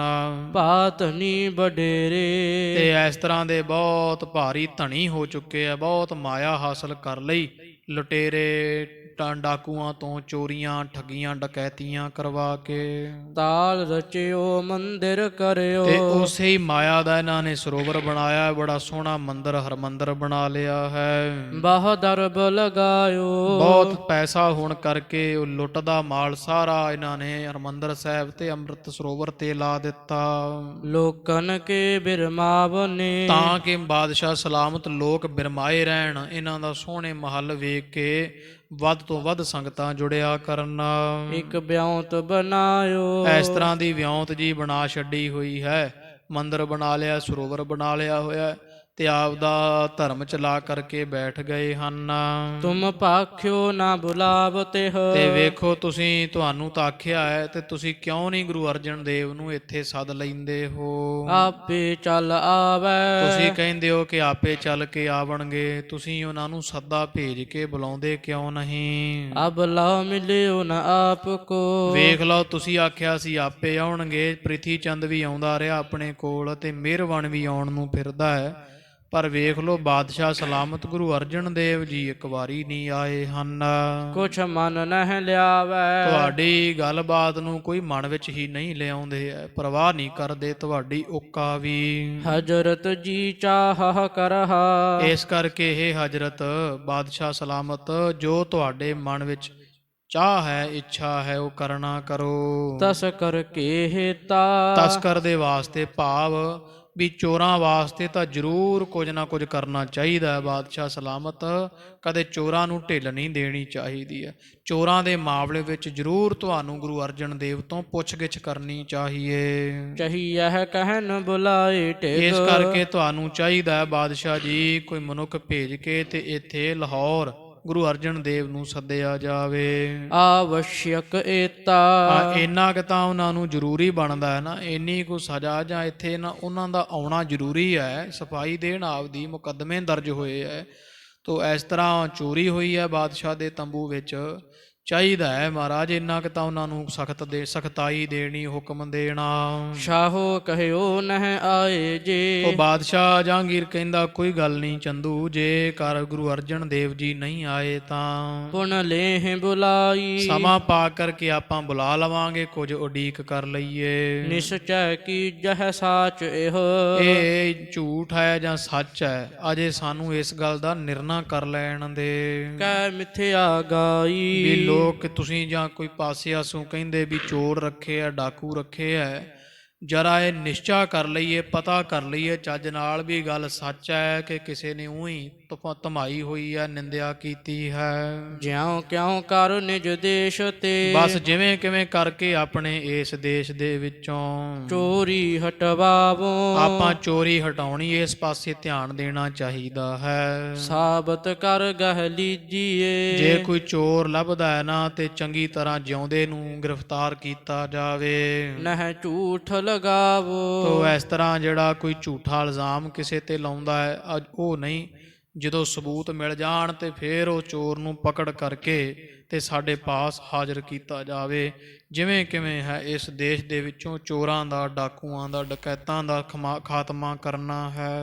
ਦੋਹਰਾ ਚੰਦ ਆਨੰਦ ਬਿਲੰਦ ਰਿਦ, ਇਧਰ ਚੰਦੂ ਜਿਹੜਾ ਹਿਰਦੇ ਵਿੱਚ ਬਹੁਤ ਖੁਸ਼ ਹੋ ਰਿਹਾ ਹੈ, ਨਿਜ ਰੁਖ ਕੀ ਬਾਤ, ਕਿਉਂਕਿ ਜਾਣ ਲਿਆ ਵੀ ਮੇਰੇ ਵੱਲ ਦੀ ਗੱਲ ਕਰ ਦਿੱਤੀ ਹੈ। ਬਾਦਸ਼ਾਹ ਨੇ ਆਖਿਆ ਕੋਈ ਨਹੀਂ, ਜੇ ਨਹੀਂ ਆਏ ਗੁਰੂ ਅਰਜਨ ਦੇਵ ਤੇ ਆਪਾਂ ਸੱਦਾ ਭੇਜ ਕੇ ਇੱਥੇ ਬੁਲਾਵਾਂਗੇ। ਬਾਤ ਬ੍ਰਿਛ ਕੋ ਹਤ ਹੈ ਜਿਮ, ਕਹਿੰਦੇ ਬੜਾ ਖੁਸ਼ ਹੁੰਦਾ ਹੈ, ਜਿਵੇਂ ਹਵਾ ਹੈ ਉਹ ਰੁੱਖ ਨੂੰ ਪੱਟ ਦਿੰਦੀ ਹੈ।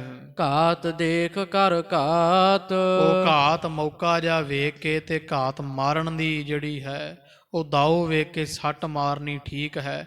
ਇਹੋ ਜਿਹਾ ਮਨ ਵਿੱਚ ਸੰਕਲਪ ਜਿਹੜਾ ਹੈ ਉਹ ਚੰਦੂ ਧਾਰਦਾ ਹੈ। ਦੋਹਰਾ ਸ਼੍ਰੀ ਗੁਰ ਅਰਜਨ ਸੁਧਾ ਸਾਰ, ਇਧਰ ਧੰਨ ਗੁਰੂ ਅਰਜਨ ਦੇਵ ਸਾਹਿਬ ਜੀ ਪਵਿੱਤਰ ਅੰਮ੍ਰਿਤ ਸਰੋਵਰ ਵਿਖੇ ਕਰਹਿ ਨਰਨ ਕਲਿਆਣ, ਇਹਦੇ ਕੰਢੇ ਬੈਠ ਕੇ ਜਾਂ ਹਰਿਮੰਦਰ ਸਾਹਿਬ ਵਿੱਚ ਬੈਠ ਕਰਕੇ ਬੇਅੰਤ ਜੀਵਾਂ ਦੀ ਕਲਿਆਣ ਕਰ ਰਹੇ ਹੈ।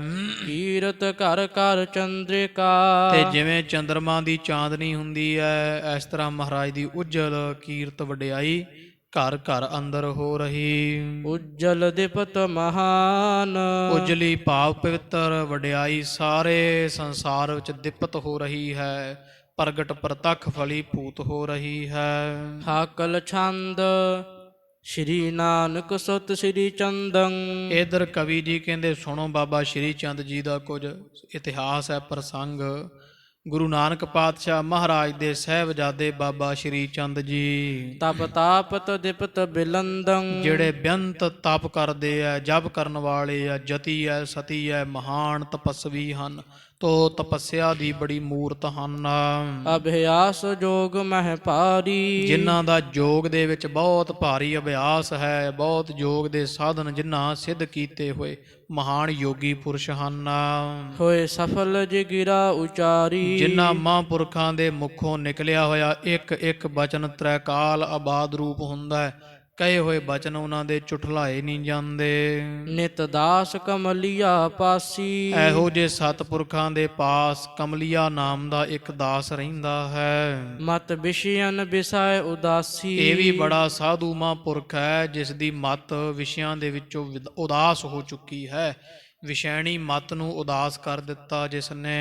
ਇੱਕ ਸੇਵ ਕਰ ਨਹੀਂ ਪਾਵੈ, ਕੇਵਲ ਬਾਬਾ ਸ਼੍ਰੀ ਚੰਦ ਜੀ ਮਹਾਂਪੁਰਖਾਂ ਦੀ ਸੇਵਾ ਕਰਨ ਵਿੱਚ ਹੀ ਇਹਦਾ ਮਨ ਖੁਸ਼ ਰਹਿੰਦਾ ਹੈ। ਨਿਸਬਾਸੁਰ ਬਹੁਤ ਕਮਾਵੈ, ਸੇਵਾ ਸ਼੍ਰੀ ਚੰਦ ਬਾਬਾ ਜੀ ਦੀ ਦਿਨ ਰਾਤ ਇੱਕ ਕਮਲੀਆ ਸਿੱਖ ਕਮਾਉਂਦਾ ਹੈ, ਬਹੁਤ ਘਾਲਣਾ ਘਾਲਦਾ ਹੈ। ਤਿਸ ਨਿਕਟ ਦੇਖ ਸ਼੍ਰੀ ਚੰਦੰ, ਇੱਕ ਦਿਨ ਬਾਬਾ ਸ਼੍ਰੀ ਚੰਦ ਜੀਆਂ ਇਹ ਬਾਬਾ ਕਮਲੀਆ ਜੀ ਨੂੰ ਆਪਦੇ ਕੋਲ ਵੇਖ ਕੇ ਬਚ ਭਾਖਿਓ ਕਾਰਜ ਬੰਦੰ, ਆਖਿਆ ਇੱਕ ਬਚਨ ਕਿ ਸਾਡਾ ਇੱਕ ਕਾਰਜ ਹੈ ਭਾਈ ਕਮਲੀਆ ਜੀ। ਭੋ ਸੁਨਹੁ ਕਮਲੀਆ ਨੀਕਾ, ਆਹੇ ਭਾਈ ਕਮਲੀਆ ਜੀ ਸਾਡਾ ਇੱਕ ਕੰਮ ਹੈ, ਜਰਾ ਉਹ ਤੁਸੀਂ ਸੁਣਨਾ ਕਰੋ, ਕਰਨ ਵਾਲਾ ਕਾਰਜ ਹੈ। ਗੁਰ ਸੋਢੀ ਕੁਲ ਕੋ ਟੀਕਾ, ਵੀ ਗੁਰੂ ਅਰਜਨ ਦੇਵ ਪਾਤਸ਼ਾਹ ਜੀ ਪੰਜਵੇਂ ਗੁਰੂ ਪਾਤਸ਼ਾਹ ਸਾਡੇ ਪਿਤਾ ਜੀ ਦੇ ਤਖਤ ਤੇ ਹੈ, ਤੇ ਜਾਣੋ ਵੀ ਉਹ ਸੋਢੀਆਂ ਦੀ ਕੁੱਲ ਦੇ ਟਿੱਕਾ ਸਰੂਪ ਹੈ, ਸੁਭਾਏ ਮਾਨ ਸ਼ਿੰਗਾਰ ਯੋਗ ਹਨ। ਸ਼੍ਰੀ ਅਰਜਨ ਧੀਰਜ ਧਾਰੀ, ਜਿਨ੍ਹਾਂ ਦਾ ਨਾਮ ਸ਼੍ਰੀ ਗੁਰੂ ਅਰਜਨ ਦੇਵ ਸਾਹਿਬ ਜੀ ਤੇ ਸੰਸਾਰ ਚੋਂ ਸਭ ਤੋਂ ਵੱਡੇ ਧੀਰਜ ਧਾਰੀ ਹਨ। ਨਿਤ ਬਨਿਓ ਰਹਿਤ ਉਪਕਾਰੀ, ਹਾਂ ਇਹ ਕਮਲੀਆ ਜੀ ਉਹ ਗੁਰੂ ਅਰਜਨ ਦੇਵ ਪਾਤਸ਼ਾਹ ਦਿਨ ਰਾਤ ਸਦਾ ਪਰ ਉਪਕਾਰੀ ਬਣੇ ਹੋਏ ਹੈ, ਜੀਵਾਂ ਦੀ ਕਲਿਆਣ ਕਰਨੀ ਹੈ। ਕੇਵਲ ਇਹੀ ਜਿਹੜਾ ਹੈ ਮਨ ਦਾ ਉਹਨਾਂ ਦੇ ਤੌਖਲਾ ਹੈ, ਮਨ ਦੇ ਵਿੱਚ ਫੁਰਨਾ ਸੰਕਲਪ ਹੈ। ਤਿਨ ਆਪਣੋ ਨੰਦਨ ਵਿਆਹ, ਜਿਨ੍ਹਾਂ ਨੇ ਪਿੱਛੇ ਜੇ ਆਪਣੇ ਪੁੱਤਰ ਹਰਗੋਬਿੰਦ ਸਾਹਿਬ ਦਾ ਵਿਆਹ ਵੀ ਕੀਤਾ ਹੈ। ਹਰ ਗੋਬਿੰਦ ਚੰਦ ਉਮਾਹ, ਉਹ ਵੀ ਬੜੇ ਸੁਨੱਖੇ ਹੈ, ਉਤਸ਼ਾਹ ਸਹਿਤ, ਜਿਨ੍ਹਾਂ ਦਾ ਮੁਖੜਾ ਪੁੰਨਿਆਂ ਦੇ ਚੰਦ ਵਾਂਗੂ ਪੂਰਿਆ ਸੁੰਦਰ ਹੈ। ਇੱਕ ਸੰਮਤ ਜਬ ਹੈ ਬਿਤਾਏ, ਪਰ ਸੁਣੋ ਕਮਲੀਆ ਜੀ ਇਹ ਜਿਹੜਾ ਨਾ ਮਰਿਆਦਾ ਹੈ ਕਿ ਜਦੋਂ ਇੱਕ ਸਾਲ ਵਿਆਹ ਨੂੰ ਹੋ ਜਾਂਦਾ ਨਾ ਸੋਢੀਆਂ ਦੇ ਘਰ ਦੇ ਅੰਦਰ, ਜਾਂ ਜਿਹਦੇ ਕੋਲ ਵੀ ਗੁਰੂ ਨਾਨਕ ਪਾਤਸ਼ਾਹ ਦਾ ਤਖਤ ਹੁੰਦਾ, ਤੋ ਵਾਹਿਗੁਰੂ ਇੱਕ ਸਾਲ ਜਦੋਂ ਪੂਰਾ ਵੈਸੇ ਹੋ ਜਾਂਦਾ ਰਿਹਾ, ਜਿਉਂ ਗੁਰੂ ਅੰਗਦ ਦੇਵ ਸਾਹਿਬ ਤੋਂ ਲੈ ਕਰਕੇ ਧਨ ਹਮ ਟਿਗ ਭੇਟ ਪਠਾਏ, ਤੇ ਸਾਡੇ ਘਰ ਵਿੱਚ ਨਾ ਇੱਕ ਸਾਲ ਬਾਅਦ ਇਹ ਭੇਟਾ ਭੇਜਦੇ ਰਹੇ ਆ, ਸ਼ੁਰੂ ਤੋਂ ਲੈ ਕਰਕੇ ਗੁਰੂ ਅੰਗਦ ਦੇਵ ਪਾਤਸ਼ਾਹ ਤੋਂ ਲੈ ਹੁਣ ਤੀਕਰ ਭੇਟਾ ਭੇਜੀ ਜਾਂਦੀ ਰਹੀ ਹੈ। ਗਿਣ ਦੇਤ ਪੰਜ ਸਹਿ ਸਾਰੇ, 500 ਰੁਪਈਆ ਸਾਰਾ ਜਿਹੜਾ ਨਾ ਸਾਲ ਬਾਅਦ ਇਹ ਸਾਡੇ ਸਾਨੂੰ ਗੁਰੂ ਨਾਨਕ ਪਾਤਸ਼ਾਹ ਦੇ ਸਾਹਿਬਜ਼ਾਦੇ ਜਾਣ ਕਰਕੇ ਗੁਰੂ ਘਰ ਵੱਲੋਂ ਭੇਜੇ ਜਾਂਦੇ ਆ। ਅਬ ਕਹਿ ਨਹਿ ਹਿਰਦ ਵਿਚਾਰੇ, ਪਰ ਹੁਣ ਸਾਲ ਤੋਂ ਉੱਪਰ ਹੋ ਗਿਆ ਹੈ ਗੁਰੂ ਅਰਜਨ ਦੇਵ ਸਾਹਿਬ ਕਿਆ ਨੇ ਹੁਣ ਉਹ ਮਾਇਆ ਨਹੀਂ ਭੇਜੀ ਹੈ। ਲਖ ਦੁਗਣੀ ਭਈ ਅਕੋਰਾ। ਤੇ ਜੇ ਹੁਣ ਵਿਚਾਰ ਕਰਕੇ ਵੇਖੀਏ ਤੇ ਹੁਣ ਕੇਵਲ 500 ਨਹੀਂ ਨਾ, 500 ਦੀ ਥਾਵੇਂ ਹੁਣ ਤਾਂ ਜਿਹੜਾ ਹੈ ਉਹ ਦੁੱਗਣਾ ਬਣਦਾ ਹੈ, 2 ਗੁਣਾ ਭਾਵ 1000 ਰੁਪਈਆ ਬਣਦਾ ਹੈ। ਇੱਕ ਵਿਆਹ ਬਰਸ ਕੀ ਔਰਾ। ਇੱਕ ਤਾਂ ਵਿਆਹ ਹੋਇਆ ਤੇ ਇੱਕ ਸਾਲ ਵਾਲਾ 500 ਤੇ 500 ਰੁਪਈਆ ਹਰਗੋਬਿੰਦ ਸਾਹਿਬ ਦੇ ਵਿਆਹ ਦੀ ਭੇਟ ਆ ਸਾਡੇ ਵਾਸਤੇ ਭੇਜਣ। ਤੂੰ ਗਮਨ ਨਹਤ ਨਹ ਆਵਾਸਾ। ਇਸ ਕਰਕੇ ਤੂੰ ਹੁਣ ਉਹਨਾਂ ਦੇ ਘਰ ਜਾਣਾ ਕਰ। ਸਾਲ ਹੋ ਗਿਆ, ਕਿਉਂਕਿ ਬਾਬਾ ਕਮਲੀਆ ਜੀ ਸਾਲ ਬਾਅਦ ਜਾਇਆ ਹੀ ਕਰਦੇ ਸੀ। ਆਖਿਆ ਹੁਣ ਸਾਲ ਪੂਰਾ ਹੋ ਗਿਆ ਹੈ, ਅੱਗੇ ਤਾਂ 500 ਸੀ, ਹੁਣ 1000 ਰੁਪਈਆ ਜਿਹੜੀ ਹੈ ਉਹਨਾਂ ਤੋਂ ਸਾਡੇ ਵਾਸਤੇ ਮਾਇਆ ਲੈ ਕੇ ਆਉਣੀ ਹੈ। ਹੋਏ ਕਠਨ ਲੇਹੋ ਧਨ ਪਾਸਾ। ਤੇ ਕਰੜੇ ਜੇ ਹੋ ਕੇ ਲੈਣੀ ਹੈ, ਢਿੱਲਾ ਜਾ ਪਹਿਰਾ ਨਹੀਂ, ਪੂਰਾ ਤਿਆਰ ਬਰ ਕਰੜੇ ਪੂਰੇ ਸਖਤੀ ਦੇ ਨਾਲ ਉਹਨਾਂ ਤੋਂ ਮਾਇਆ ਲੈਣੀ ਹੈ। ਕਹ ਹਮ ਦਿਸ ਤੇ ਅਸਬਾਤੀ। ਤੇ ਸਾਡੇ ਵੱਲੋਂ ਗੁਰੂ ਅਰਜਨ ਦੇਵ ਕੇ ਘਰ ਨੂੰ ਇਹ ਗੱਲ ਕਹਿ ਦੇਣੀ ਹੈ ਦੇਹ 1000 ਨਥਾਤੀ। ਕਿ ਇਹ ਆਖਣਾ ਹੈ ਕਿ 1000 ਦੀ ਥਈ ਜਿਹੜੀ ਹੈ ਹੁਣ ਅਸੀਂ, ਕਿਉਂਕਿ ਬਾਬਾ ਸ਼੍ਰੀ ਚੰਦ ਵੀ ਗੁਰੂ ਅਰਜਨ ਦੇਵ ਮਹਾਰਾਜ ਦੀ ਨਿਮਰਤਾ ਪਰਖ ਰਹੇ ਹੈ ਕਿ ਹੁਣ ਉਹਨਾਂ ਨੂੰ ਗੁਰੂ ਅਰਜਨ ਦੇਵ ਸਾਹਿਬ ਨੂੰ ਆਖਣਾ ਕਿ ਸ਼੍ਰੀ ਚੰਦ ਦਾ ਇਹ ਬਚਨ ਆਇਆ ਕਿ ਤੁਸਾਂ ਨੇ ਹੁਣ 1000 ਦੀ ਜਿਹੜੀ ਥਈ ਦੇਣੀ ਹੈ।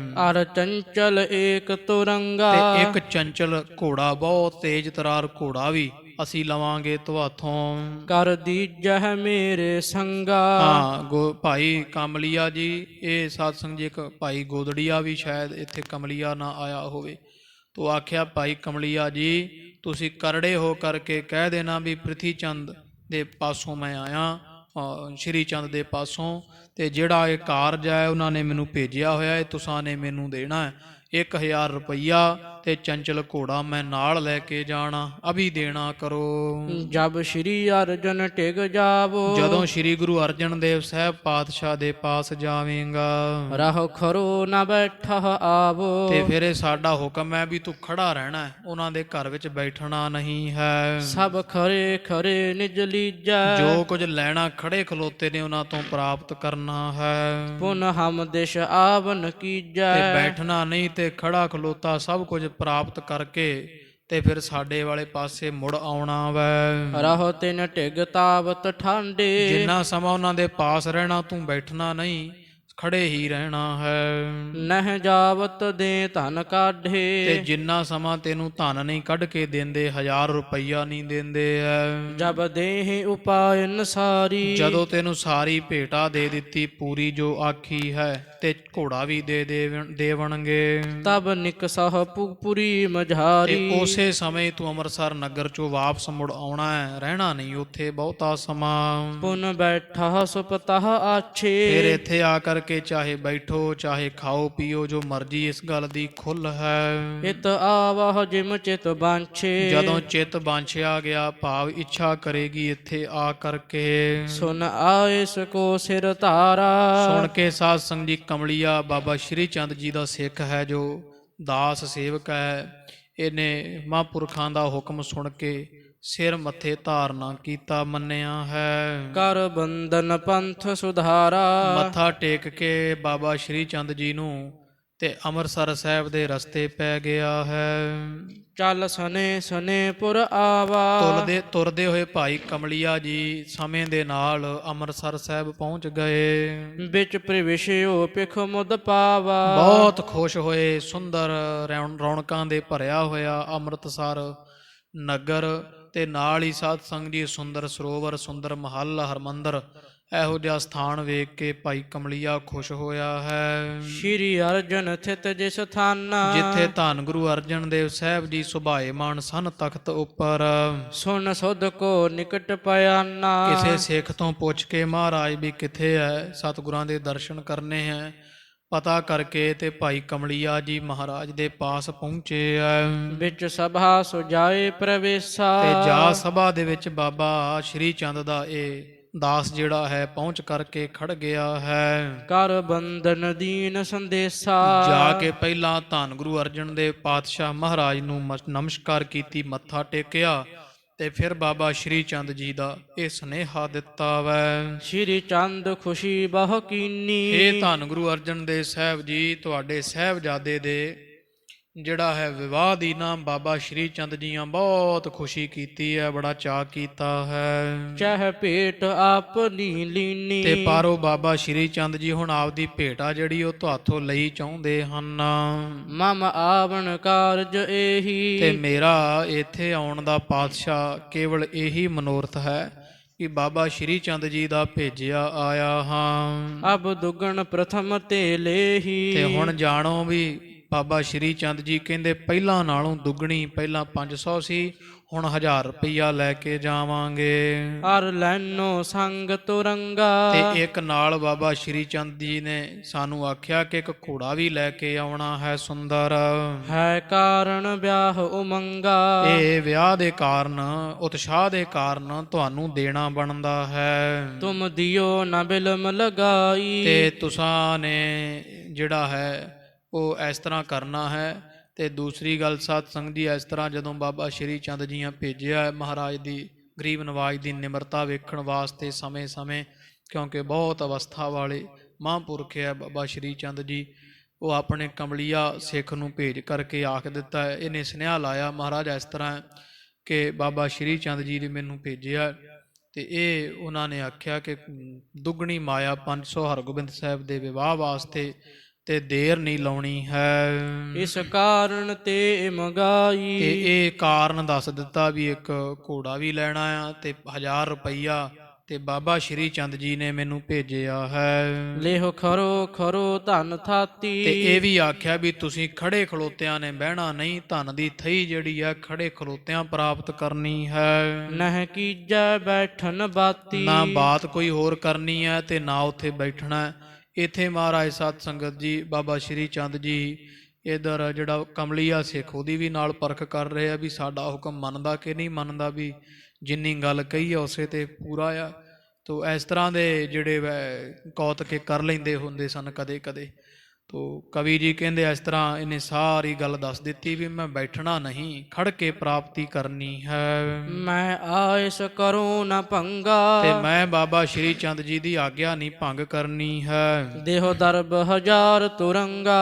ਇਹਨੇ ਸਾਧ ਸੰਗ ਜੀ ਕਿਉਂਕਿ ਆਖਿਆ ਸੀ ਨਾ ਵੀ ਆਕੜ ਕੇ ਮੰਗਣੇ ਆ ਪੈਸੇ, ਮਾਇਆ ਵੀ ਲੈਣੀ ਤੇ ਲੈਣੀ ਵੀ ਆਕੜ ਕੇ ਆ। ਤੋ ਇਹਨੇ ਰੋਬ ਜਿਹਦੇ ਨਾਲ ਗੁਰੂ ਅਰਜਨ ਦੇ ਪਾਤਸ਼ਾਹ ਨੂੰ ਕਮਲੀਏ ਸਿੱਖ ਨੇ ਆਖਿਆ ਹੈ, ਸ਼੍ਰੀ ਅਰਜਨ ਸੀਤਲ ਸਾਥੀ। ਕਿ ਮਹਾਰਾਜ ਮੇਰੇ ਕੋਲ ਸਮਾਂ ਨਹੀਂ ਬਾਹਲਾ, 1000 ਰੁਪਈਆ ਕੱਢੋ ਤੇ ਨਾਲ ਇੱਕ ਘੋੜਾ ਦਿਓ। ਇਸ ਤਰ੍ਹਾਂ ਔਖੇ ਜੇ ਰੁੱਖੇ ਜੇ ਬਚਨਾਂ ਦੇ ਵਿੱਚ ਕਹਿ ਦਿੱਤਾ। ਧੰਨ ਸ਼੍ਰੀ ਗੁਰੂ ਅਰਜਨ ਦੇਵ ਪਾਤਸ਼ਾਹ ਜੀ ਸੁਣ ਕੇ ਹੱਸ ਪਏ ਤੇ ਛਾਤੀ ਵਿੱਚ ਠੰਡ ਪੈ ਗਈ ਹੈ, ਕਿਉਂਕਿ ਨਿਮਰਤਾ ਦੀ ਮੂਰਤ ਹਨ। ਸੁਨ ਮਾਨਤ ਪੇ ਤਿਸ ਬਾਤੀ। ਤੇ ਮੰਨ ਕੇ ਸਿੱਖ ਦੇ ਬਚਨ ਜਿਹੜੇ ਆ ਮਹਾਰਾਜ ਨੇ ਮੰਨ ਕੇ ਖੁਸ਼ੀ ਕੀਤੀ ਹੈ। ਕਹਿ ਬਾਕ ਲਿਹੋ ਧਨ ਸਾਰੋ। ਮਹਾਰਾਜ ਕਹਿੰਦੇ ਠੀਕ ਹੈ ਭਾਈ ਜੀ, ਇਸ ਤਰ੍ਹਾਂ ਤੇ ਇਸ ਤਰ੍ਹਾਂ ਹੀ ਸਹੀ, ਲੈ ਲਓ ਧਨ ਜਿੰਨਾ ਆਖਿਆ ਹੈ। ਅਬ ਕੀਜੈ ਜਾਏ ਆਹਾਰੋ। ਤੇ ਪਹਿਲਾਂ ਜਾ ਕਰਕੇ ਪ੍ਰਸ਼ਾਦਾ ਪਾਣੀ ਛਕ ਲਓ, ਤੁਸੀਂ ਦੂਰੋਂ ਆਏ ਹੋ। ਸ਼੍ਰੀ ਨਾਨਕ ਨੰਦ ਬਿਲੰਦੇ। ਇਧਰ ਸਾਧ ਸੰਗ ਜੀ ਧੰਨ ਗੁਰੂ ਨਾਨਕ ਦੇਵ ਸਾਹਿਬ ਮਹਾਰਾਜ ਦੇ ਬਿਲੰਦ ਪੁੱਤਰ ਬਾਬਾ ਸ਼੍ਰੀ ਚੰਦ ਜੀ ਨਿਤ ਪੂਜਨੀय ਸੁਖ ਕੰਦੇ। ਗੁਰੂ ਅਰਜਨ ਦੇਵ ਪਾਤਸ਼ਾਹ ਜੀ ਕਹਿੰਦੇ ਉਹ ਤਾਂ ਨਿਤਾ ਪ੍ਰਤੀ ਭਾਈ ਬੇਦੀਆਂ ਚੋਂ ਪੂਜਨੀਕ ਹੈ। ਧੰਨ ਗੁਰੂ ਨਾਨਕ ਪਾਤਸ਼ਾਹ ਦੇ ਸਾਹਿਬਜ਼ਾਦੇ ਹਨ ਵੱਡੇ ਸਤਿਗੁਰਾਂ ਦੇ, ਉਹ ਤਾਂ ਸਾਰੇ ਸੰਸਾਰ ਦੇ ਸਦਾ ਪੂਜਵੇ ਯੋਗ ਹਨ। ਜਿਮ ਆਗਿਆ ਦੇ ਪਠਾਈ। ਕੋਈ ਗੱਲ ਨਹੀਂ, ਜਿਵੇਂ ਤੁਹਾਨੂੰ ਉਹਨਾਂ ਨੇ ਆਗਿਆ ਦੇ ਕੇ ਭੇਜ ਦਿੱਤਾ ਹੈ। ਹਮ ਮੇਟਹਿ ਨਹੀਂ ਕਦਾਈ। ਭਲਾ ਐਵੇਂ ਹੋ ਸਕਦਾ ਵੀ ਅਸੀਂ ਕੌਣ ਹੁੰਨੇ ਆ ਬਾਬਾ ਸ਼੍ਰੀ ਚੰਦ ਜੀ ਦਾ ਬਚਨ ਮੋੜਨ ਵਾਲੇ? ਅਸੀਂ ਉਹਨਾਂ ਦਾ ਕਿਹਾ ਕਿਵੇਂ ਮੋੜ ਸਕਦੇ ਹਾਂ? ਗੁਰੂ ਨਾਨਕ ਪਾਤਸ਼ਾਹ ਦੇ ਸਾਹਿਬਜ਼ਾਦੇ ਹਨ। ਇਮ ਕਹਿ ਸਿੱਖ ਸੰਗ ਮਿਲਾਇਓ। ਤੋ ਇਸ ਤਰ੍ਹਾਂ ਕਹਿ ਕੇ ਨਾ ਮਹਾਰਾਜ ਨੇ ਕਮਲੀਏ ਭਾਈ ਸਾਹਿਬ ਨੂੰ ਸਾਧ ਸੰਗ ਜੀ ਸਿੱਖ ਦਿੱਤੇ, 2 ਕੁ ਸਿੱਖ ਨਾਲ ਮਿਲਾ ਦਿੱਤੇ ਸਤਿਕਾਰ ਵਾਸਤੇ।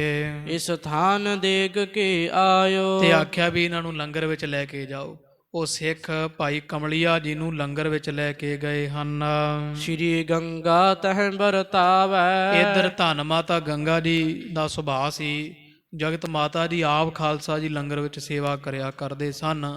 ਜਾਂਦਿਆਂ ਨੂੰ ਧੰਨ ਮਾਤਾ ਗੰਗਾ ਜੀ ਆਪ ਪ੍ਰਸ਼ਾਦਾ ਪਾਣੀ ਦਾ ਪ੍ਰਬੰਧ ਕਰ ਰਹੇ ਐ ਸਿੱਖ ਸੰਗਤ ਲੈ ਸਭ ਖਾਵੈ ਤੇ ਬੜੀ ਸੰਗਤ ਮਾਤਾ ਗੰਗਾ ਜੀ ਆਪ ਸਭ ਸੰਗਤਾਂ ਨੂੰ ਜਿਹੜਾ ਵਾ ਪ੍ਰਸ਼ਾਦਾ ਤਿਆਰ ਕੀਤਾ ਪਹਿਲਾਂ ਅੰਮ੍ਰਿਤ ਵੇਲੇ, ਫਿਰ ਆਪ ਸਾਧ ਸੰਗਤ ਦੀ ਪੱਤਲਾਂ ਥਾਲ ਰੱਖ ਰੱਖ ਕੇ ਤੇ ਆਪ ਉਹਨਾਂ ਵਿੱਚ ਪਰੋਸ ਕੇ ਮਾਤਾ ਜੀ ਜਿਵੇਂ ਵਰਤਾਵੇ ਦੇ ਤੌਰ ਤੇ ਸੇਵਾ ਕਰ ਰਹੇ ਹੈ। ਸੰਗਤ ਛਕ ਰਹੀ ਹੈ ਤੇ ਮਾਤਾ ਜੀ ਵਰਤਾ ਰਹੇ ਹਨ। ਗਨਦਾਸ ਕਰੈ ਬਹੁ ਸੇਵਾ ਤੇ ਬੇਅੰਤ ਸਿੱਖ ਜਿਹੜੇ ਵੈ ਉਹ ਲੰਗਰਾਂ ਵਿੱਚ ਭਾਂਡਿਆਂ ਮਾਂਜਣ ਦੀ, ਹੋਰ ਦੂਜੀ ਤੀਜੀ ਬਾਲਣ ਦੀ, ਪ੍ਰਸ਼ਾਦੇ ਲਾਉਣ ਦੀ ਸੇਵਾ ਸੰਗਤਾਂ ਕਰਦੀਆਂ ਨੇ। ਜਹ ਲੰਗਰ ਸ੍ਰੀ ਗੁਰਦੇਵਾ ਜਿੱਥੇ ਧੰਨ ਗੁਰੂ ਰਾਮਦਾਸ ਮਹਾਰਾਜ ਦਾ ਸੁੰਦਰ ਲੰਗਰ, ਸਾਧ ਸੰਗਤ ਜੀ ਜਿੱਥੇ ਹੁਣ ਵੀ ਰਾਮਦਾਸ ਸਾਹਿਬ ਮਹਾਰਾਜ ਸਤਿਗੁਰਾਂ ਦੀ ਰਸੋਈ ਹੈ, ਲੰਗਰ ਹੈ ਨਾ ਪਾਵਨ ਪਵਿੱਤਰ, ਇਹੀ ਪਾਵਨ ਪਵਿੱਤਰ ਉਹ ਅਸਥਾਨ ਹੈ। ਨਿਜ ਕਰਤੇ ਗਨ ਕੋ ਦੇਨਾ ਤੇ ਇਸ ਤਰ੍ਹਾਂ ਮਾਤਾ ਗੰਗਾ ਜੀ ਆਪਦੇ ਹੱਥਾਂ ਨਾਲ ਸਾਰੀ ਸੰਗਤ ਨੂੰ ਵਰਤਾ ਰਹੇ ਹਨ।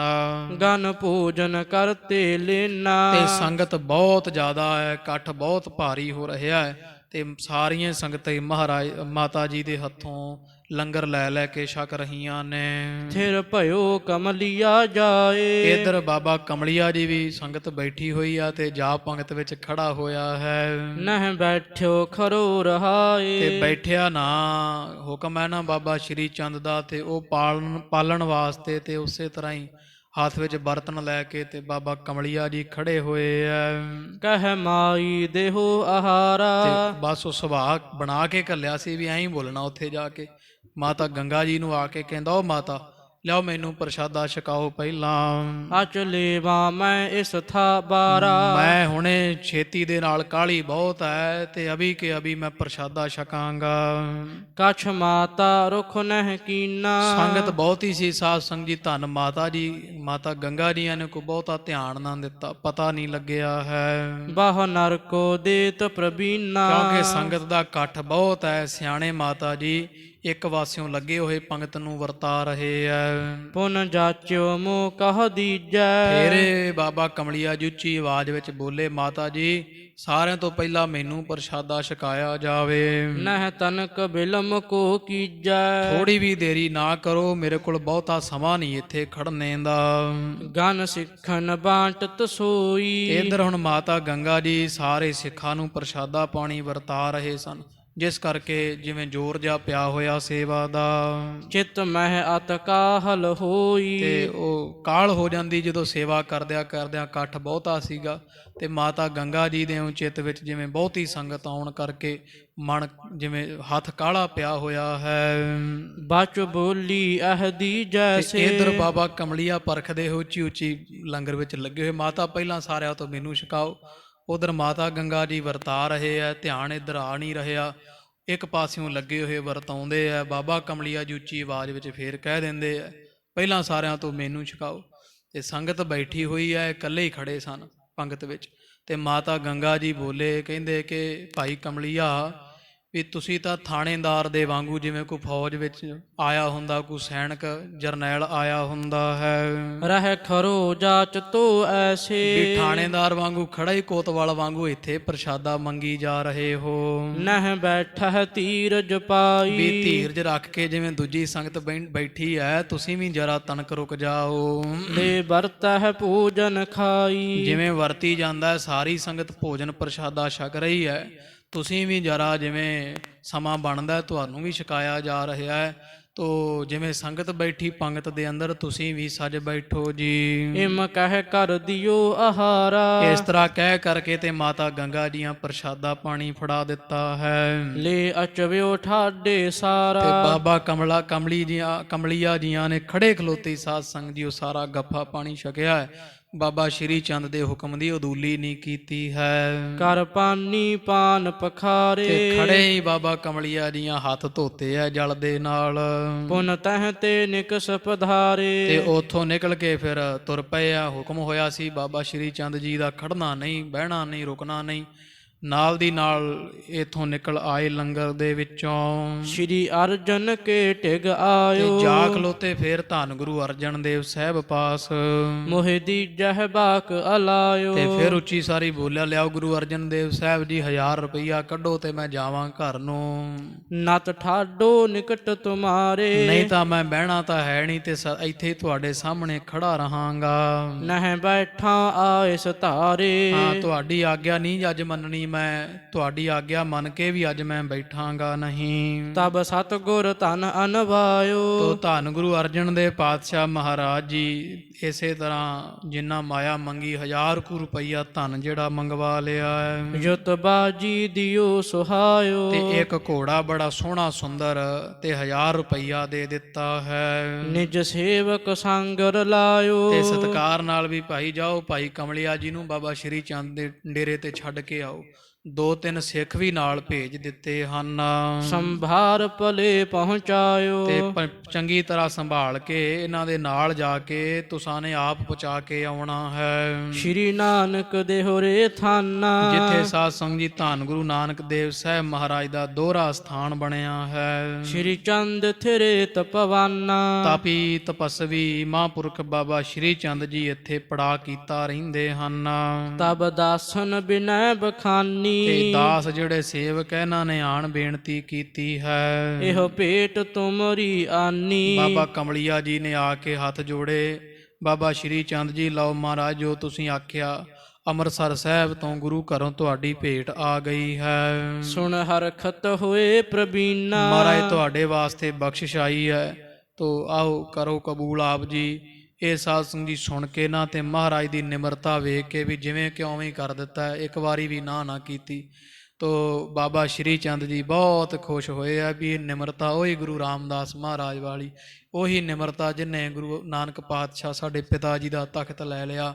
ਧੰਨ ਭਾਈ ਲਹਿਣਾ ਜੀ ਗੁਰੂ ਅੰਗਦ ਦੇਵ ਮਹਾਰਾਜ ਦੇ ਰੂਪ ਵਿੱਚ ਅੱਜ ਗੁਰੂ ਅਰਜਨ ਦੇਵ ਪਾਤਸ਼ਾਹ ਮਹਾਰਾਜ ਵਿੱਚ ਵਰਤ ਰਹੀ ਹੈ। ਨਿਜ ਸੇਵਕ ਬੂਝਨ ਕੀਨਾ। ਤੇ ਭਾਈ ਕਮਲੀਆ ਜੀ ਨੂੰ ਬਾਬਾ ਜੀ ਪੁੱਛਣ ਲੱਗ ਪਏ, ਕਹ ਬਾਤ ਕਮਲੀਆ ਸਾਰੀ। ਕਮਲੀਆ ਜੀ ਹੁਣ ਸਾਰੀ, ਕਿਉਂਕਿ ਹੁਣ ਬਾਬਾ ਸ਼੍ਰੀ ਚੰਦ ਜੀ ਤਾਂ ਹੀ ਆਖਣਾ ਵੀ ਖੜੇ ਹੀ ਰਹਿਣਾ, ਉੱਥੇ ਕੁਝ ਨਾ ਕੁਝ ਤਾਂ ਕਹਿਣਗੇ ਨਾ ਸਾਰਿਆਂ ਚੋਂ।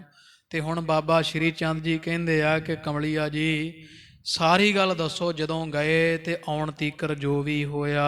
ਜਬ ਗੁਰ ਟਿਗ ਜਾਏ ਉਚਾਰੀ। ਵੀ ਕਿਵੇਂ ਦਾ ਬੋਲੇ ਫਿਰ ਗੁਰੂ ਅਰਜਨ ਦੇਵ ਸਾਹਿਬ ਪਾਤਸ਼ਾਹ ਦੇ ਪਾਸ, ਕੀ ਕੁਝ ਜਾ ਕੇ ਆਖਿਆ, ਸਾਰਾ ਕੁਝ ਦੱਸੋ। ਤਬ ਹਰਖ ਕਿਰਿਸ ਉਰ ਛਾਈ। ਜਦੋਂ ਤੁਸੀਂ ਆਕੜ ਜੇ ਕੇ ਬੋਲੇ ਸੀ ਤੇ ਗੁਰੂ ਅਰਜਨ ਦੇਵ ਪਾਤਸ਼ਾਹ ਜੀ ਗੁੱਸੇ ਵਿੱਚ ਆਏ ਕਿ ਉਸੇ ਤਰ੍ਹਾਂ ਹੀ ਸ਼ਾਂਤ ਰਹੇ ਸਨ, ਖੁਸ਼ ਹੋਏ ਸਨ।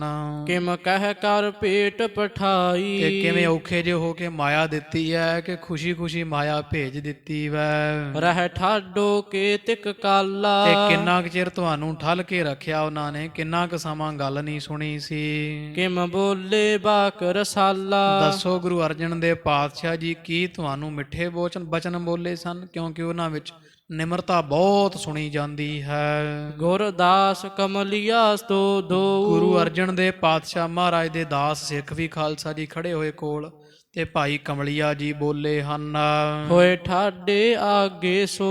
ਬਾਬਾ ਕਮਲੀਆ ਜੀਆਂ ਇਹਨਾਂ ਦੋਹਾਂ ਦਾਸਾਂ ਤੋਂ ਅੱਗੇ ਹੋ ਕਰਕੇ ਖੜ ਕੇ ਆਖਿਆ ਹੈ। ਬਿਰਤਾਂਤ ਭਇਓ ਜੋ ਬਤਾਵਾ।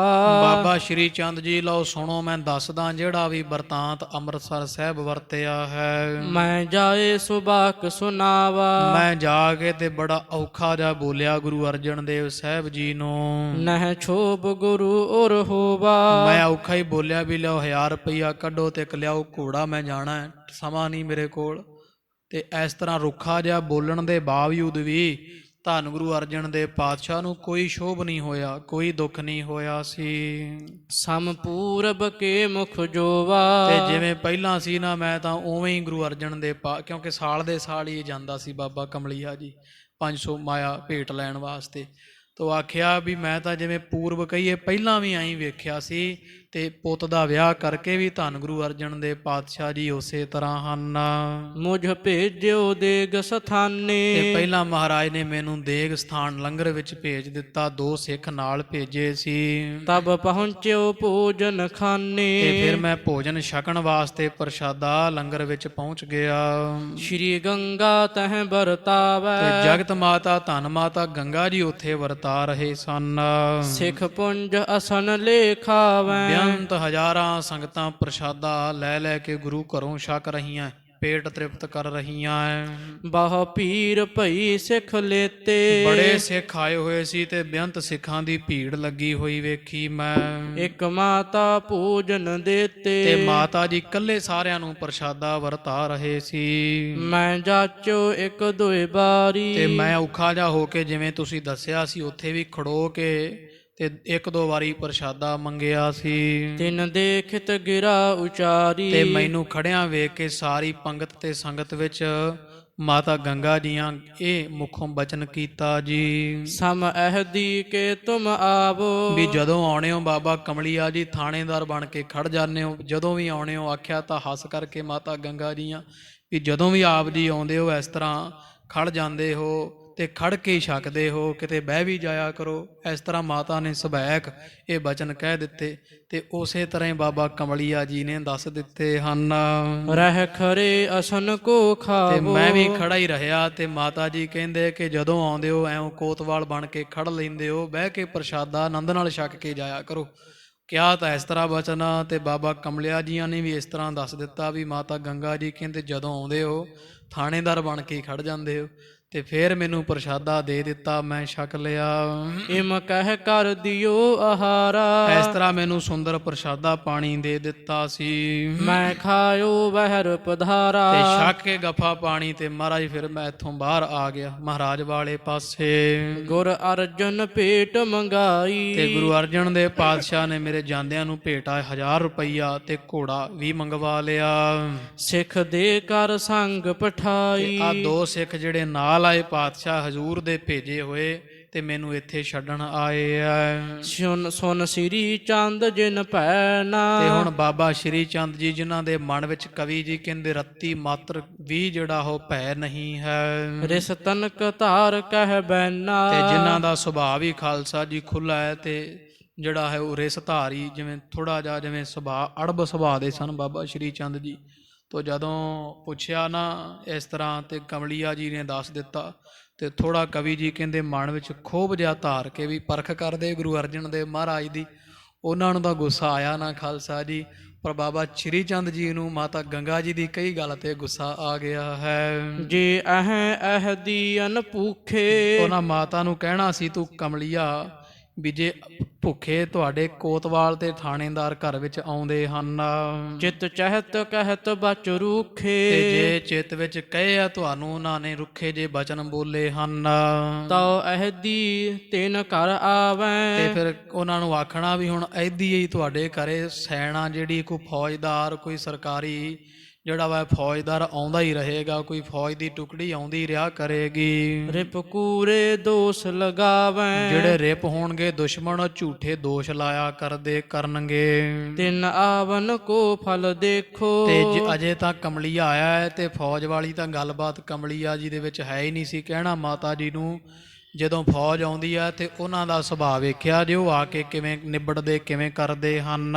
ਤੁਰਕੇਸ਼ਵਰ ਦੁਖਦ ਵਿਸ਼ੇਖੋ। ਕਿਉਂਕਿ ਤੁਰਕੇਸ਼ਵਰ ਜਿਹੜੇ ਆ ਭਾਵ ਜਿਨ੍ਹਾਂ ਦਾ ਰਾਜ ਆ ਜਰਵਾਣਿਆਂ ਦਾ, ਜਦੋਂ ਇਹੋ ਜਿਹੇ ਕੋਤਵਾਲ ਆਉਂਦੇ ਆ ਨਾ, ਅਜੇ ਤਾਂ ਸ਼੍ਰੀ ਚੰਦ ਦੇ ਘਰ ਦਾ ਹੀ ਕੋਤਵਾਲ ਆਇਆ ਤੇ ਜੇ ਉਹ ਸਰਕਾਰੀ ਜਦੋਂ ਬਾਬਰ ਕੇ ਕੋਤਵਾਲ ਆਉਂਦੇ ਆ ਤੇ ਬਹੁਤ ਦੁਖੀ ਕਰਦੇ ਹੁੰਦੇ ਆ। ਇਮ ਦਿਓ ਸਰਾਪ ਗੁਰ ਘਰ ਕੋ। ਇਸ ਤਰ੍ਹਾਂ ਸਾਧ ਸੰਗਤ ਜੀ ਬਾਬਾ ਸ਼੍ਰੀ ਚੰਦ ਜੀਆਂ ਨੇ ਸੁਭਾਅ ਕੀ ਜਿਹੜਾ ਹੈ ਉਹ ਮੁੱਖੋਂ ਬਚਨ ਕਹਿ ਦਿੱਤਾ ਹੈ।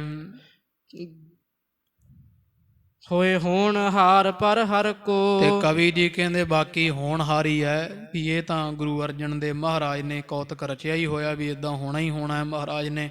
ਕਿਉਂਕਿ ਜੈਕਾਰ ਕੀਓ ਧਰਮੀਓ ਕਾ, ਧਰਮੀਆਂ ਦਾ ਜੈਕਾਰ ਕਰਨ ਵਾਸਤੇ ਖਾਲਸਾ ਜੀ ਜਿੰਨਾ ਸਮਾਂ ਫਿਰ ਸੱਚ ਤੇ ਹਨੇਰਾ ਟਕਰਾਉਣ ਨਾ ਤੇ ਉਹਨਾਂ ਸਮਾਂ ਪ੍ਰਕਾਸ਼ ਕਿੱਥੇ ਹੁੰਦਾ ਹੈ। ਇਸੇ ਤਰ੍ਹਾਂ ਜ਼ੁਲਮ ਦੇ ਨਾਲ ਸੱਚੇ ਪਾਤਸ਼ਾਹ ਮਹਾਰਾਜ ਨੇ ਬਾਬਰਕਿਆਂ ਨੂੰ, ਹੁਣ ਬਾਬੇਕਿਆਂ ਨੂੰ ਬਾਬਰਕਿਆਂ ਦੇ ਨਾਲ ਭੇਟ ਪਾ ਕਰਕੇ ਤੇ ਸੰਸਾਰ ਦੇ ਵਿੱਚੋਂ ਜਿਹੜੀ ਗੁਲਾਮੀ ਦੂਰ ਕਰਨ ਦਾ ਵੱਡਾ ਕੌਤਕ ਰਚਨਾ ਸੀ 10ਵੇਂ ਜਾਮੇ ਤੀਕਰ।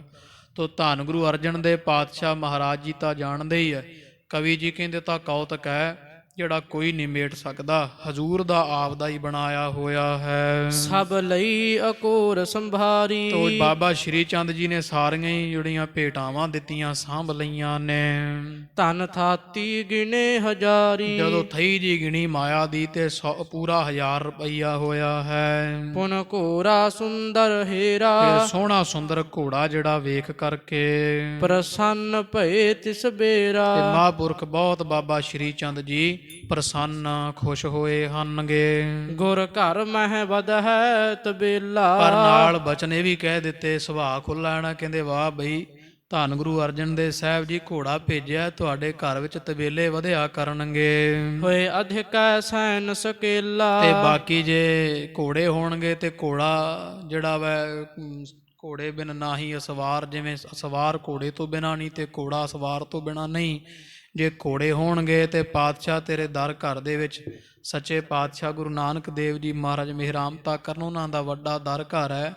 ਆਪ ਜੀ ਦੇ ਘਰ ਦੇ ਵਿੱਚ ਤਾਂ ਸੈਨਾ ਵੀ ਆਪਦੀ ਹੋਇਆ ਕਰੇਗੀ। ਬਰ ਦੀਨੋ ਅਸ ਤਿਸ ਕਾਲਾ। ਕਵੀ ਜੀ ਕਹਿੰਦੇ ਇਸ ਤਰ੍ਹਾਂ ਦੇ ਵਰਦਾਨ ਵੀ ਜਿਹੜੇ ਮੁੱਖੋਂ ਫੁੱਟ ਪਏ ਹਨ ਬੇਪਰਵਾਹ ਸਾਧੂ ਦੇ। ਸਿੱਖ ਰਾਖਿਓ ਨਿਕਟ ਵਿਸਾਲਾ। ਤੇ ਸਿੱਖਾਂ ਨੂੰ ਆਪਦੇ ਕੋਲ ਰੱਖਿਆ ਬਾਬਾ ਸ਼੍ਰੀ ਚੰਦ ਜੀਆਂ, ਮੁੜਨ ਨਹੀਂ ਦਿੱਤਾ ਹੈ। ਪੁਨ ਕੀਨ ਬਿਸਰਜਨ ਨੀਕੇ। ਕਈ ਦਿਨ ਇਹਨਾਂ ਦੀ ਸੇਵਾ ਕੀਤੀ। ਸੇਵਾ ਕਰਨ ਤੋਂ ਬਾਅਦ ਇਹਨਾਂ ਨੇ ਫਿਰ ਬੜੇ ਖਿਲਤਾਂ ਸ਼ਰੋ ਪਾਉ ਦੇ ਕੇ ਸਤਿਕਾਰ ਨਾਲ ਸਿੱਖਾਂ ਨੂੰ ਤੋਰਿਆ ਹੈ। ਟਿਗ ਆਇਓ ਸਤਿਗੁਰ ਜੀ ਕੇ। ਉਹ ਸਿੱਖ ਦੋਵੇਂ ਧੰਨ ਗੁਰੂ ਅਰਜਨ ਦੇਵ ਸਾਹਿਬ ਮਹਾਰਾਜ ਦੇ ਪਾਸ ਪਹੁੰਚੇ।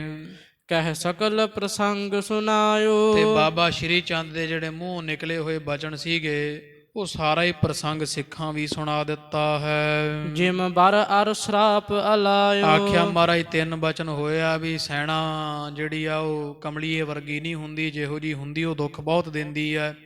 ਤੇ ਇੱਕ ਮਹਾਰਾਜੇ ਬਚਨ ਕਹਿ ਦਿੱਤਾ ਵੀ ਤਬੇਲੇ ਵਧਣਗੇ ਗੁਰੂ ਘਰ ਦੇ ਅੰਦਰ ਤੇ ਫੌਜ ਵੀ ਵਧੂਗੀ, ਮਹਾਰਾਜ ਦੇ ਘਰ ਦੇ ਆਪਦੇ ਸੂਰਮੇ ਜਰਨੈਲ ਹੋਇਆ ਕਰਨਗੇ। ਇਹ ਜਿਹੜੇ 3 ਬਚਨ ਕਹੇ ਆ ਨਾ ਉਹ ਬਾਬਾ ਸ਼੍ਰੀ ਚੰਦ ਦੇ ਸਿੱਖਾਂ ਨੇ ਹਜ਼ੂਰ ਗੁਰੂ ਅਰਜਨ ਦੇਵ ਸਾਹਿਬ ਨੂੰ ਦੱਸ ਦਿੱਤੇ ਐ। ਸਭ ਵਿਖੈ ਜਬੈਬ ਬਿਦਤਾਵਾ। ਇਹ ਗੱਲ ਸਾਧ ਸੰਗਤ ਜਦੋਂ ਸਾਰਿਆਂ ਸਿੱਖਾਂ ਵਿੱਚ ਪ੍ਰਗਟ ਹੋ ਗਈ ਵੀ ਬਾਬਾ ਸ਼੍ਰੀ ਚੰਦ ਜੀਆਂ ਨੇ ਆ 3 ਬਚਨ ਕਹੇ ਆ ਗੁਰੂ ਘਰ ਬਾਬਤ। ਸ਼੍ਰੀ ਗੰਗਾ ਸੁਨ ਦੁਖ ਪਾਵਾ। ਤੇ ਮਾਤਾ ਗੰਗਾ ਜੀਆਂ ਸੁਣ ਕੇ ਬੜਾ ਦੁੱਖ ਜਿਹਾ ਪ੍ਰਾਪਤ ਕੀਤਾ ਹੈ। ਸ਼੍ਰੀ ਅਰਜਨ ਬੂਝਨ ਕੀਨੰ। ਧੰਨ ਗੁਰੂ ਅਰਜਨ ਦੇਵ ਜੀ ਸਾਹਿਬ ਸੱਚੇ ਪਾਤਸ਼ਾਹ ਜੀ ਨੇ ਇੱਕ ਦਿਨ ਪੁੱਛਣਾ ਕੀਤਾ, ਤੁਮ ਸਰਾਪ ਕਹਾਂ ਕਰ ਲੀਨੰ। ਮਹਾਰਾਜ ਹੱਸ ਕੇ ਕਹਿੰਦੇ ਗੰਗਾ ਤੁਸਾਂ ਕਿੱਧਰੇ ਹੋ, ਜਿਹੜੇ ਵੈ ਬੇਪਰਵਾਹ ਸਾਧੂ ਦਾ ਇਹੋ ਜਿਹਾ ਕੀ ਕੀਤਾ ਜਿਹੜਾ ਤੁਹਾਨੂੰ ਉਹਨਾਂ ਦੇ ਆ ਬਚਨ ਹੋਣੇ ਪਏ ਹੋ ਗਏ ਹਨ। ਸ਼੍ਰੀ ਨਾਨਕ ਨੰਦ ਉਬਾਚਾ। ਕਿਉਂਕਿ ਧੰਨ ਗੁਰੂ ਨਾਨਕ ਦੇਵ ਜੀ ਸਾਹਿਬ ਮਹਾਰਾਜ ਦੇ ਪੁੱਤਰ ਨੇ ਇਹ ਮੁੱਖੋਂ ਬਚਨ ਕਹੇ ਹੈ। ਨਹਿ ਮਿਟ ਹੈ ਹੋਏ ਹੈ ਬਾਚਾ। ਇਹ ਜੋ ਹੈ ਬਚਨ ਕੀਤੇ ਹੋਏ ਮਿਟਦੇ ਨਹੀਂ, ਜੋ ਉਹ ਮੂੰਹੋਂ ਕਹਿੰਦੇ ਹੈ ਉਹ ਸਦਾ ਸੱਚ ਹੁੰਦਾ ਹੈ। ਤਪਵਾਨ ਜਤੀ ਬ੍ਰਤ ਪੂਰਾ। ਕਿਉਂਕਿ ਤਪੀ ਹੈ ਬਾਬਾ ਸ਼੍ਰੀ ਚੰਦ ਜੀ, ਜਤੀ ਬਹੁਤ ਵੱਡੇ ਹਨ। ਤੋ ਬਾਲ ਜਤੀ ਹੈ, ਤਪੀ ਵੀ ਹਨ, ਤਪਵਾਨ ਵੱਡੇ ਹੈ ਤੇ ਵਰਤ ਨੇਮ ਸੰਜਮਾਂ ਵਿੱਚ ਪੂਰੇ ਹਨ। ਕਿਮ ਬਨ ਹੈ ਤਿਨ ਬਚ ਕੂਰਾ। ਉਹਨਾਂ ਦਾ ਬਚਨ ਦੱਸੋ ਜੀ ਭਲਾ ਕਿਵੇਂ ਸੰਸਾਰ ਤੇ ਝੂਠਾ ਹੋ ਸਕਦਾ ਹੈ। ਸੁਨ ਗੰਗਾ ਸਕਲ ਸੁਨਾਈ। ਸੁਣ ਕੇ ਧੰਨ ਜਗਤ ਮਾਤਾ ਗੰਗਾ ਜੀ ਇਉਂ ਕਹਿਣ ਲੱਗੇ ਪਾਤਸ਼ਾਹ ਨੂੰ, ਵੱਡ ਭੀੜ ਵਿਖੈ ਅਕੁਲਾਈ। ਮਹਾਰਾਜ ਕੀ ਕਰੀਓ, ਸੰਗਤ ਉਸ ਦਿਨ ਬਹੁਤ ਸੀਗੀ, ਕੋਈ ਪੁਰਬ ਸੀਗਾ, ਸੰਗਤ ਬਹੁਤੀ ਹੋਣ ਕਰਕੇ ਜੋ ਸਾਡਾ ਸੁਭਾਅ ਅਕੁਲਾ ਗਿਆ ਸੀ, ਥੋੜਾ ਬਹੁਤ ਹੀ ਚਿੰਤਾ ਵਿੱਚ ਪੈ ਗਏ ਵੀ ਕਿਤੇ ਸਿੱਖ ਕੋਈ ਖਾਲੀ ਨਾ ਮੁੜ ਜਾਵੇ, ਭੁੱਖਾ ਨਾ ਮੁੜ ਜਾਵੇ। ਸੋ ਮੰਗਹਿ ਖਰੋ ਆਹਾਰਾ। ਤੇ ਇਹ ਬਾਬਾ ਕਮਲੀਆ ਜੀ ਉੱਚੀ ਆਵਾਜ਼ ਵਿੱਚ ਇੱਕ ਤਾਂ ਖੜ ਕੇ ਤੇ ਸਾਰੀ ਸੰਗਤ ਵਿੱਚ ਮੰਗ ਰਹੇ ਸਨ, ਪਹਿਲ ਕਰਦੇ ਸੀ ਵੀ ਸਾਨੂੰ ਪਹਿਲਾਂ ਤੋਰਿਆ ਜਾਵੇ। ਨਹਿ ਬੈਠਿਓ ਤਬਹਿ ਨਿਹਾਰਾ। ਤੇ ਅਸੀਂ ਤਾਂ ਵੈਸੇ ਵੇਖਿਆ ਵੀ ਇਹ ਬੈਠੇ ਕਿਉਂ ਨਹੀਂ ਹਨ, ਖੜੇ ਹੋਏ ਹਨ। ਬਚ ਨਿਸ਼ਠੁਰ ਜਾਚਤ ਜੋਵਾ। ਤੇ ਔਖਾ ਬਹੁਤ ਬੋਲ ਰਹੇ ਸੀ ਸੰਗਤ ਵਿੱਚ। ਤੋ ਇਸ ਤਰ੍ਹਾਂ ਦੇ ਬਚਨ, ਨਿਸ਼ਠੁਰ ਜੇ ਬਚਨ, ਕਰੜੇ ਜੇ ਬਚਨ ਕਰਕੇ ਸੰਗਤ ਤੋਂ ਪ੍ਰਸ਼ਾਦਾ ਮੰਗ ਰਹੇ ਸਨ।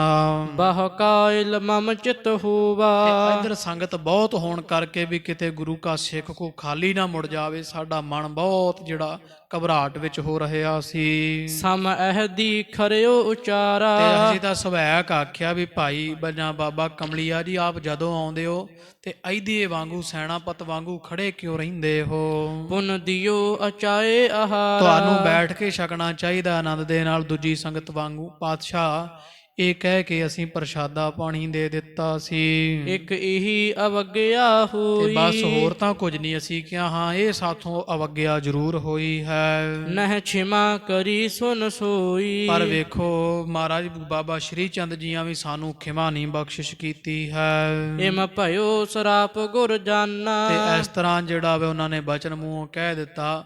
ਤੋ ਧੰਨ ਗੁਰੂ ਅਰਜਨ ਦੇਵ ਸਾਹਿਬ ਸੱਚੇ ਪਾਤਸ਼ਾਹ ਜੀਆਂ ਜਦੋਂ ਸਾਰਾ ਬਚਨ ਜਾਣਿਆ ਹੈ, ਹੋਏ ਹੋਣ ਹਾਰ ਕੋ ਮਾਨਾ। ਤੋ ਸੱਚੇ ਪਾਤਸ਼ਾਹ ਜੀ ਤਾਂ ਜਾਣਦੇ ਹੀ ਹੈ ਵੀ ਸਭ ਕੁਝ ਹੋਣ ਵਾਲਾ ਹੀ ਹੈ।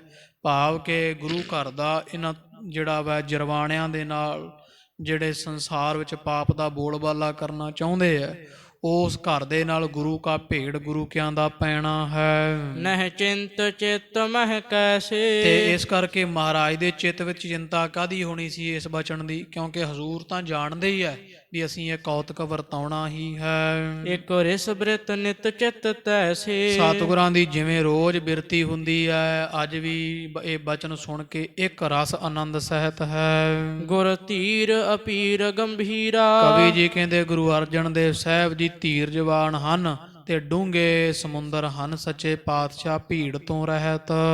ਜਿਮ ਸ਼ੁਭਤ ਨ ਨੀਰਧ ਨੀਰਾ। ਜਿਵੇਂ ਡੂੰਘਾ ਸਮੁੰਦਰ ਸ਼ੁਭਤ ਨਹੀਂ ਹੁੰਦਾ ਹੈ, ਜਿਵੇਂ 999 ਨਦੀਆਂ ਪੈਂਦੀਆਂ ਸਮੁੰਦਰ ਨਾ ਵੱਧਦਾ ਹੈ ਨਾ ਘਟਦਾ ਖਾਲਸਾ ਜੀ, ਇਸ ਤਰ੍ਹਾਂ ਦੇ ਸੱਚੇ ਪਾਤਸ਼ਾਹ ਜੀ ਹਨ।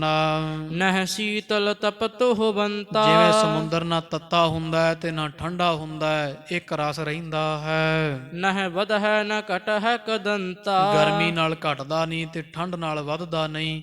ਇਸ ਤਰ੍ਹਾਂ ਦਾ ਜਿਹੜਾ ਸਮੁੰਦਰ ਹੈ, ਸਮੁੰਦਰ ਵਰਗਾ ਹਿਰਦਾ ਧੰਨ ਗੁਰੂ ਅਰਜਨ ਦੇਵ ਸਾਹਿਬ ਪਾਤਸ਼ਾਹ ਜੀਆਂ ਦਾ ਬੇਅੰਤ ਵਿਸ਼ਾਲ ਹਿਰਦਾ ਹੈ, ਜਿਸ ਵਿੱਚ ਸਾਧ ਸੰਗਤ ਜੀ ਬੜੇ ਜਿਹੜੇ ਵੈ ਇੱਦਾਂ ਦੇ ਜਿਹੜੇ ਹਉਮੈ ਹੰਕਾਰ ਵਾਲੇ ਵੀ ਸਮਾ ਸਕਦੇ ਹੈ। ਬੇਅੰਤ ਹਿਰਦਾ ਸੱਚੇ ਪਾਤਸ਼ਾਹ ਜੀਆਂ ਦਾ ਬਖਸ਼ਣ ਯੋਗ ਹੈ। ਤੋ ਮਹਾਰਾਜ ਦੀ ਪਰਖ ਕੀਤੀ ਬਾਬਾ ਸ਼੍ਰੀ ਚੰਦ ਜੀਆਂ, ਪਰ ਸਤਿਗੁਰੂ ਸੱਚੇ ਪਾਤਸ਼ਾਹ ਜੀ ਤਾਂ ਸ਼ਾਂਤ ਰਹੇ। ਪਰ ਜਦੋਂ ਬਾਬਾ ਸ਼੍ਰੀ ਚੰਦ ਜੀ ਨੂੰ ਮਾਤਾ ਗੰਗਾ ਜੀ ਦੇ ਬਚਨ ਪਤਾ ਲੱਗੇ ਤੇ ਮੂੰਹੋਂ ਇਹ ਬਚਨ ਨਿਕਲ ਗਏ ਸਨ। ਤੋ ਇਸ ਤਰ੍ਹਾਂ ਸੱਚੇ ਪਾਤਸ਼ਾਹ ਗਰੀਬ ਨਵਾਜ ਧੰਨ ਧੰਨ ਸਾਹਿਬ ਸ੍ਰੀ ਗੁਰੂ ਅਰਜਨ ਦੇਵ ਜੀ ਸਾਹਿਬ ਮਹਾਰਾਜ ਦਾ ਪਾਵਨ ਪਵਿੱਤਰ ਜੋ ਇਤਿਹਾਸ ਹੈ, ਆਪ ਸਾਰੀ ਸੰਗਤ ਦੇ ਖਾਲਸਾ ਜੀ ਦੇ ਵਿੱਚ ਵਸੇ। ਅਨੇਕ ਪ੍ਰਕਾਰ ਦੀਆਂ ਭੁੱਲਾਂ ਤਰੁੱਟੀਆਂ ਕਮੀਆਂ ਰਹੀਆਂ ਹੋ ਜਾਂਦੀਆਂ, ਅਣਜਾਣ ਬੱਚੇ ਸਮਝ ਕਰਕੇ ਬਖਸ਼ ਲੈਣਾ। ਅੱਗੇ ਸਾਧ ਸੰਗਤ ਜੀ ਫਿਰ ਜਿਵੇਂ ਸ਼ਹੀਦੀ ਹੋਣ ਦੇ ਕਾਰਨ ਤੇ ਮੁੱਢ ਵੱਜ ਰਹੇ ਹੈ, ਸੋ ਪਾਤਸ਼ਾਹ ਨੇ ਆਪ ਹੀ ਕੌਤਕ ਵਰਤਾਇਆ ਸੀ। ਇਹ ਦਰਸਾ ਸੰਗਤ ਜੀ ਜਹਾਂਗੀਰ ਦੇ ਰਾਜ ਤੋਂ ਹਕੂਮਤ ਤੋਂ ਬਗਾਵਤ ਹੋਇਆ ਖੁਸਰੋ ਧੰਨ ਗੁਰੂ ਅਰਜਨ ਦੇਵ ਸਾਹਿਬ ਮਹਾਰਾਜ ਦੇ ਜਿਵੇਂ ਘਰ ਪਹੁੰਚਿਆ, ਉਹ ਸਾਰਾ ਪ੍ਰਸੰਗ ਜਿਹੜਾ ਹੈ ਕੱਲ ਦੇ ਦੀਵਾਨ ਵਿੱਚ ਸੁਣ ਕਰਕੇ ਆਪਣਾ ਸਮਾਂ ਸਫਲ ਕਰੀਏ ਜੀ। ਇੱਥੇ ਸਮਾਪਤੀ। ਲੋਕ ਸੁਖੀਏ ਪਰਲੋਕ ਸੁਹੇਲੇ, ਨਾਨਕ ਹਰ ਪ੍ਰਭ ਆਪੇ ਮੇਲੇ। ਗੁਰ ਧੀਰ ਅਪੀਰ ਗੰਭੀਰਾ। ਜਿਮ ਸ਼ੁਭਤ ਨ ਨੀਰਧ ਨੀਰਾ। ਨਹਿ ਸੀਤਲ ਤਪਤ ਹੋਵੰਤਾ। ਨਹਿ ਵਧਹਿ ਨ ਘਟਹਿ ਕਦੰਤਾ। ਵਾਹਿਗੁਰੂ ਜੀ ਕਾ ਖਾਲਸਾ, ਵਾਹਿਗੁਰੂ ਜੀ ਕੀ ਫਤਿਹ।